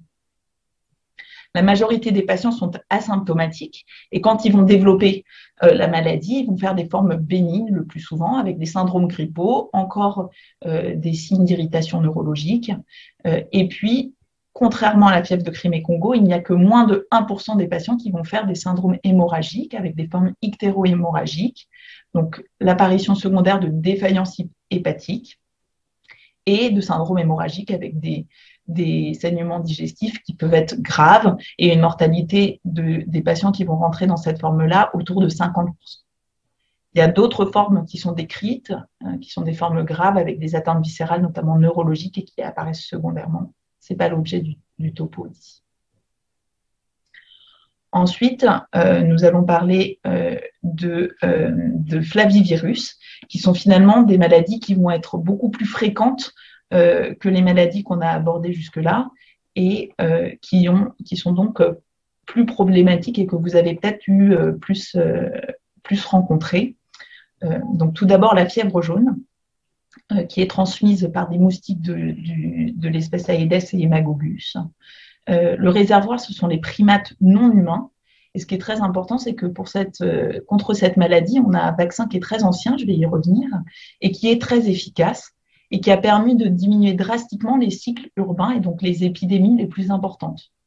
Mais malheureusement, il persiste des cycles sylvatiques, et donc quand les patients ne sont pas immunisés, ils peuvent être infectés au contact de ces cycles sylvatiques. En 2013, l'OMS estimait qu'il y avait entre 80 et 170 000 cas par an, ce qui est quand même énorme, avec environ 30 000 décès. C'est des estimations. Du coup, a été mis en place la AI stratégie pour Eliminate Yellow Fever Epidemics, qui avait été mise en place par l'OMS avec l'UNICEF et Gavi, où le but était de vacciner le maximum de monde dans tous les pays où circule encore la fièvre jaune. Et donc, vous voyez ici la circulation en Afrique de la fièvre jaune en 2020, avec en rose des pays où il y a eu des épidémies, actives dans l'année 2020. Vous voyez qu'il y en a encore. La majorité des patients vont être asymptomatiques. Ça, c'est vrai pour tous les flavivirus. On dit en général que 3/4 des patients sont asymptomatiques, mais ça peut monter dans certaines études jusqu'à 90% des patients asymptomatiques. Et par contre, si on est symptomatique, les hommes vont être plus souvent symptomatiques que les femmes, avec initialement des syndromes grippaux qui vont durer 3-4 jours, toujours très aspécifiques. Éventuellement, secondairement, l'apparition d'un syndrome hémorragique dont la physiopathologie n'est pas bien connue parce que la thrombopénie est finalement modérée et que les études des autopsies des patients décédés n'ont pas montré de lésions en faveur de la CIVD, donc ça reste quand même un questionnement. Et puis, des patients qui vont présenter ce fameux ictère, finalement, que dans 10 à 20% des cas, selon les études, c'est finalement assez rare. Si on s'intéresse aux formes graves qui sont l'objet de ce topo aujourd'hui, on voit que pour une épidémie en 2011 en Ouganda, la mortalité rapportée des patients qui étaient symptomatiques, c'était de 25% avec une surmortalité chez l'homme, donc de nouveau des hommes qui sont plus exposés que les femmes. Il y a une étude qui est très intéressante sur une épidémie à Sao Paulo, donc en 2018, et qui s'intéressait aux patients qui avaient été admis en soins intensifs avec une fièvre jaune. Donc, on s'intéresse ici uniquement aux formes graves de la fièvre jaune. Et vous voyez que c'est une grande majorité, 80% d'hommes, là encore, plutôt jeunes, 33 à 56 ans, et majoritairement non comorbides.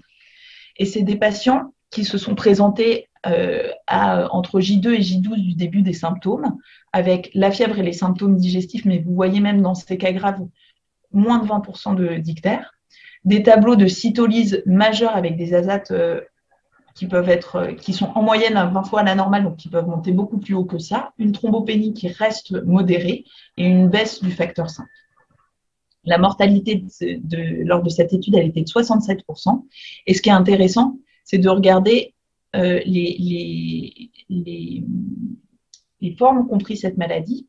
Et donc, vous voyez qu'il y a 66% des patients qui ont fait des hémorragies graves.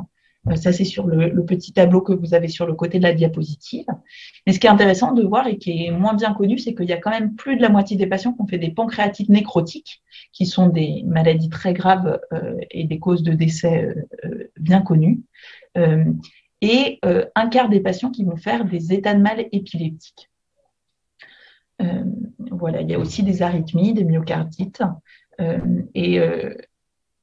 Et en fait, fort de ces observations, comme on n'a pas encore une fois de traitement curatif pour l'instant pour la fièvre jaune, on va prendre en charge les patients sur le plan symptomatique, mais cette prise en charge symptomatique, elle a été améliorée par les données des études que je vous ai montrées, et notamment, ils proposent de donner des anticonvulsivants de façon systématique chez des patients qui vont commencer à présenter de l'encéphalopathie hépatique ou qui vont avoir une ammonémie élevée, de proposer des IPP systématiques pour éviter les hémorragies digestives, essayer de les diminuer au maximum, et discuter dans certaines études l'utilité des échanges plasmatiques pour réduire les hémorragies qui sont indépendantes, comme je vous le disais, et de la thrombopénie et de la baisse du TP, avec, paraîtrait-il, une efficacité.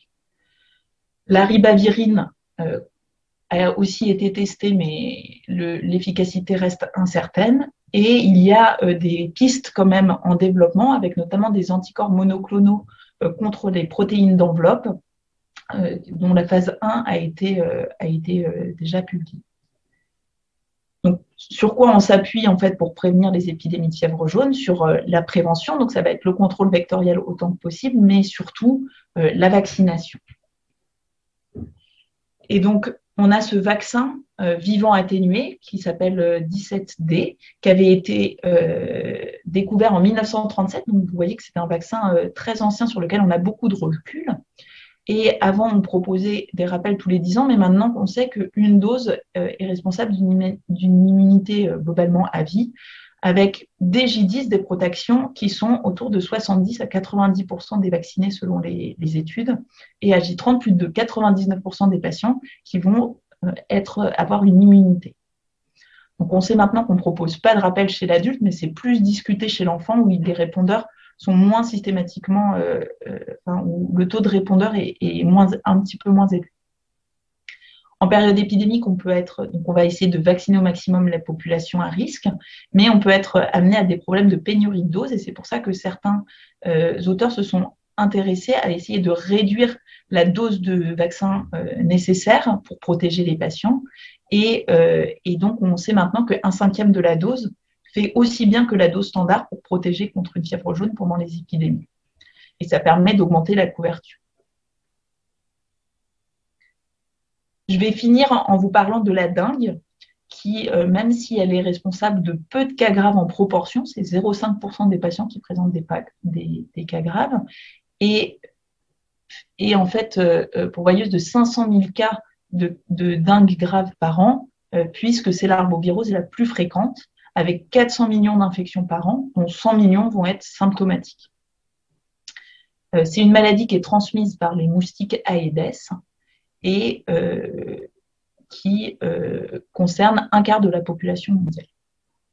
Il existe 4 sérotypes de la dengue sur le plan virologique, et en fait, on va pouvoir développer une immunité protectrice et longue durée après l'infection par un sérotype, mais qui ne va pas protéger contre l'infection par les autres sérotypes.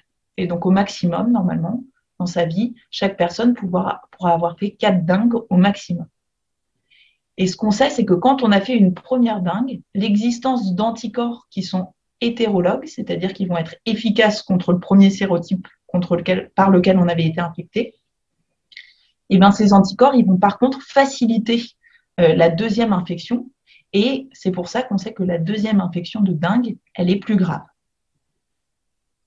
Encore une fois, beaucoup de patients asymptomatiques, et quand on développe des formes sévères, on va en parler juste après, des formes qui vont être en premier des syndromes de fuite capillaire, puis le développement de syndrome hémorragique.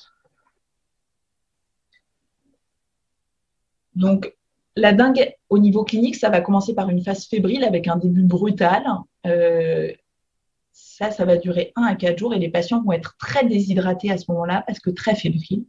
Puis va survenir une phase critique où là, il va y avoir une défervescence thermique et les plaquettes vont diminuer drastiquement avec une augmentation de l'hématocrit. Et en fait, lors de cette phase critique, soit les patients vont pouvoir guérir, soit les patients vont développer à ce moment-là une dengue sévère qui va être, dans la majorité des cas, un syndrome de fuite plasmatique avec des épanchements pleuraux, des épanchements de l'acide, des œdèmes et des états de choc. Ce n'est pas la pression systolique qui va baisser initialement, ça va être la pression diastolique et donc on va avoir un pincement de la pression artérielle différentielle qui va être inférieur à 20 mm de mercure, des tableaux d'acidose métabolique et des tableaux de CIVD à cause de cette fuite capillaire. Suite à cette CIVD, peut survenir des syndromes hémorragiques avec la survenue de métrorragie, d'hémorragie digestive et d'hémorragie cérébrale qui, évidemment, grèvent le pronostic vital. Peuvent aussi survenir des défaillances viscérales avec des atteintes hépatiques, rénales, myocardiques, neurologiques qui peuvent apparaître soit à la phase critique, soit après à la phase de récupération. Dans les facteurs de risque de dengue sévère, donc quand on se présente à la phase fébrile d'une dengue, quels sont les patients à risque qu'il va falloir qu'on surveille le plus?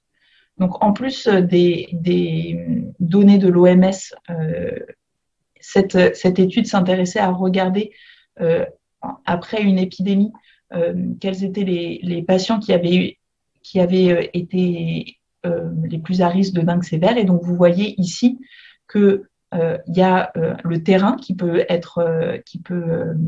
favoriser, et notamment les patients diabétiques ou qui ont des néphropathies.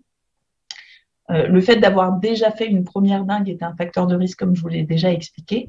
Et au niveau clinique, c'était l'existence d'œdème à la phase fébrile qui était un facteur de risque d'évoluer vers une dengue sévère. Pour la prise en charge des dengues sévères, ça va être une hospitalisation dans un système de soins intensifs si c'est possible, avec une prise en charge qui va être symptomatique. On va remplir et hydrater les patients au maximum, plutôt avec des cristalloïdes. On va surveiller l'hématocrit Et pour la thrombopénie qui peut être extrêmement profonde en cas de dengue, on va transfuser selon la survenue ou pas d'hémorragie et selon le taux de plaquettes, avec finalement, on essaye d'éviter de transfuser des gens, sauf lorsqu'ils présentent des signes hémorragiques. Et on pourra discuter, si vous le souhaitez, de la prévention par les vaccins, qui n'est pas encore au point, on va dire, pour l'instant.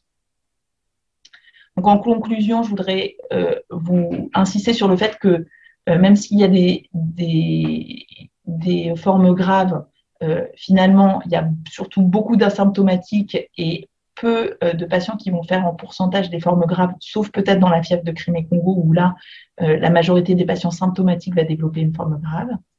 Et que par contre, lorsqu'on a une forme hémorragique, il y a un haut taux de létalité avec une prise en charge qui doit être symptomatique. On a besoin encore d'essais cliniques pour retrouver des thérapeutiques efficaces, notamment antivirales éventuellement, et des études cliniques sur la vaccination aussi pour prévenir les épidémies, utiliser ces vaccins. Voilà. Je vous remercie de votre attention. Merci beaucoup, Laura.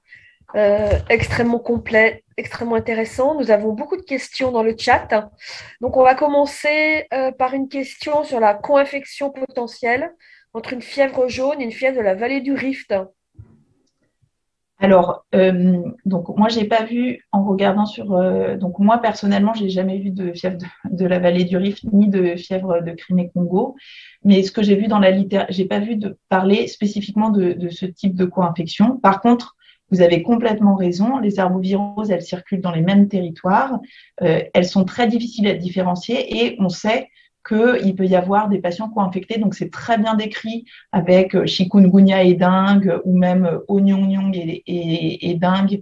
Ce sont des choses qui sont très bien connues et qui rendent évidemment difficile la prise en charge.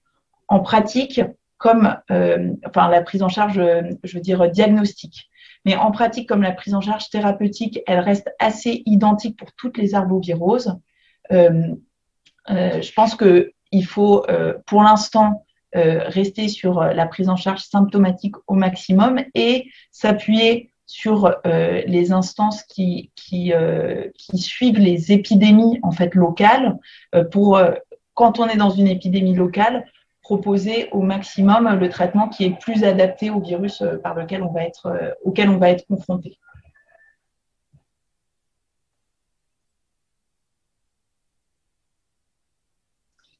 Je ne sais pas s'il y a d'autres questions, Karine, on ne t'entend pas. Pardon. Y a-t-il des sites sanctuaires pour la fièvre de Crimée-Congo? Des quoi, pardon? Des sites sanctuaires, des réservoirs, alors, comme on a pour Ebola? À ma connaissance, c'est pas connu. Et c'est pas connu, sauf pour le Zika, où on a très clairement montré des transmissions par voie sexuelle et donc la réplication du virus au niveau séminal. C'est peu décrit et en fait la fièvre de Crimée-Congo, il y a quand même peu de données. En tout cas, à ma connaissance, non. Mais je suis pas absolument certaine de cette réponse-là, mais c'est pas quelque chose qui est décrit de façon habituelle, encore une fois. Ok, excuse-moi, est-ce que j'ai du bruit derrière moi? Que penses-tu de la prescription de ribavirine au cours des arboviroses?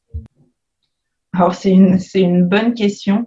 Personnellement, j'en ai jamais prescrite, mais dans les références que je vous ai mises sur les diapositives, il y a les références des papiers qui ont utilisé la ribavirine et qui décrivent la façon dont ils l'ont utilisée. Donc, je me souviens plus des doses là, mais plutôt par voie intraveineuse, ça par contre, ça a été comparé et en tout cas dans les endroits où ils ont utilisé les deux. Bon, en même temps, c'est logique, c'est des gens graves, donc on a plutôt envie d'être certain de la diffusion de l'antiviral. Pour les doses, vous les trouverez dans les références qui sont sur les diapositives. Peux-tu nous rappeler la durée d'incubation de la dengue? Alors, la dengue, c'est dans la littérature, c'est classiquement moins de 7 jours. La durée d'incubation, on trouve des patients qui vont développer une dengue 14 voire 21 jours plus tard. C'est rarissime. En général, c'est plutôt autour de 3 jours l'incubation. Et vraiment, c'est très rapide et souvent même, ça peut être de l'ordre de 24 heures. C'est tout à fait habituel. Sais-tu si la Guinée est un pays potentiel pour ces fièvres hémorragiques? Alors oui, tout à fait. La Guinée est située les vecteurs pour toutes ces arboviroses que je viens de vous présenter sont présents en Guinée. Donc évidemment, c'est possible. Après, la population et l'épidémie locale, je ne la connais pas pour chaque arbovirose, mais tout à fait, c'est tout à fait possible et on peut toutes les trouver. Et bien d'autres, parce que là, j'ai parlé de celles qui donnent des formes hémorragiques, mais en fait, il n'y a évidemment pas que celles-là. On connaît bien le chikungunya, mais il y a plein d'autres arboviroses, notamment l'oignon-oignon. Donc ça, c'est des alphavirus qui vont donner des formes plutôt articulaires et qui sont très répandues sur tout le territoire africain et pas que, et des Amériques, d'Amérique du Sud et d'Asie. Et y a-t-il des cas de transmission materno-fétale? Alors, à ma connaissance, non. Les transmissions qui ont été montrées, elles ont été montrées vraiment pour le Zika. Il y a eu des descriptions et des points d'interrogation pour la dengue, mais c'est vraiment pour le Zika que c'est une transmission classique. C'est vraiment quelque chose qui est pas montré pour la dengue. En fait, quand il y a des infections materno-fétales, c'est des infections qui ont lieu au moment de l'accouchement et par contact sanguin, en fait, pas vraiment par transmission transplacentaire. Alors, quelques questions sur la fièvre jaune. Pourquoi les hommes sont-ils plus symptomatiques que les femmes? Et quelle est la durée de l'immunité des malades guéris de formes légères versus ceux qui ont fait des formes graves? Alors, je n'ai aucune explication à vous donner et dans la littérature, c'est discuté, mais personne n'a d'explication. Enfin, l'hypothèse principale, c'est une hypothèse hormonale. C'est ça qui est discuté, mais à ma connaissance, il n'y a pas de preuve dans la littérature physiopathologique qui explique ça. L'autre chose qu'il faut quand même avoir en tête, c'est le mode de contamination et du coup le risque pour les hommes d'être infectés par rapport aux femmes. Donc dans la fièvre jaune, comme initialement ça va être le contact avec le cycle sylvatique, donc avec les moustiques, ça va être beaucoup des patients, éventuellement des chasseurs, etc. Et donc éventuellement plutôt des hommes que des femmes. Par contre, ça n'explique absolument pas pourquoi les gens qui font des formes graves sont plus des hommes que des femmes en proportion par rapport aux infections. Je crois qu'il y avait une autre question à part l'homme, je ne me souviens plus. Alors écoute, non, alors il y a une question sur le nom Crimée-Congo, alors que dans la présentation, la maladie est beaucoup plus en Orient et en Afrique du Sud. Ouais, tout à fait. Alors c'est parce que elle a été décrite là-bas en fait sur le plan virologique quand on a identifié le virus, c'est là-bas qu'il a été identifié et du coup c'est la raison pour laquelle elle porte ce nom-là. Mais tout à fait en fait, elle circule beaucoup plus au Moyen-Orient.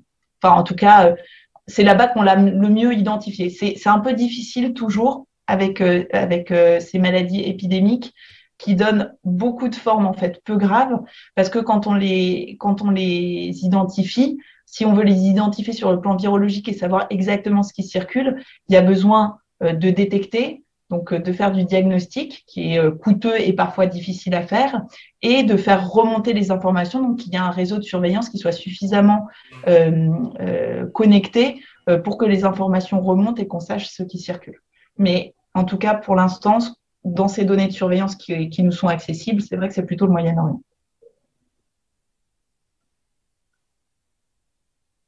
On va peut-être passer aux mains levées. Donc, je propose que ceux qui ont la main levée prennent la parole. Voilà, je vois Boubacar Zampallegré. Allô? Oui, bonjour. Bonsoir tout le monde. Alors, ma question elle est simple. Je voulais savoir quelle est la situation de cette maladie appelée dengue ici en Côte d'Ivoire. Alors, quelle est la situation de la dengue en Côte d'Ivoire? Donc, la dengue, ça circule tout le temps, en permanence, et évidemment, ça suit des cycles épidémiques. Donc là, je ne pourrais pas vous dire malheureusement exactement ce qui se passe en Côte d'Ivoire en ce moment même. Mais par contre, ce qui se passe, c'est que souvent, vous avez vu, il y a 4 sérotypes.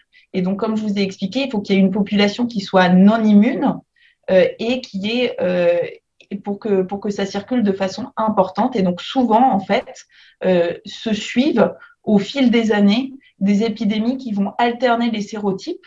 C'est le sérotype 2 qui est le responsable du plus de cas, mais ça va s'alterner et donc expliquer pourquoi la dengue continue de circuler tout le temps de façon habituelle. Mais là, je ne pourrais pas vous dire exactement où ça en est en Côte d'Ivoire. Merci. Je vous en prie. Ok. Alors, merci beaucoup. On va s'arrêter là, malheureusement, parce que le temps passe. On va avoir donc quelques diapositives pour finir cette présentation donc de ce 8e module de l'AFRA-NUM. Vraiment, je remercie Laura, Marie et Xavier pour tout le travail qu'ils ont fait pour ces 3 présentations.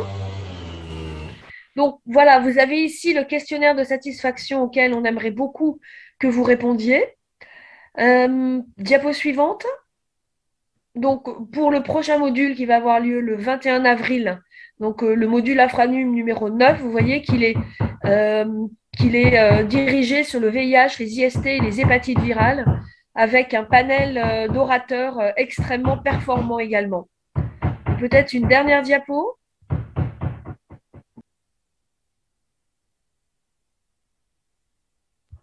Voilà, écoutez, nous vous remercions de toute l'attention que vous avez portée à cette nouvelle session. Et vous avez également, si vous voulez retenir la date de la dernière session de 2022, le jeudi 19 mai, qui va avoir trait aux violences sexuelles. Alors, j'ai eu beaucoup de questions quant à la disponibilité des diaporamas et des versions Zoom.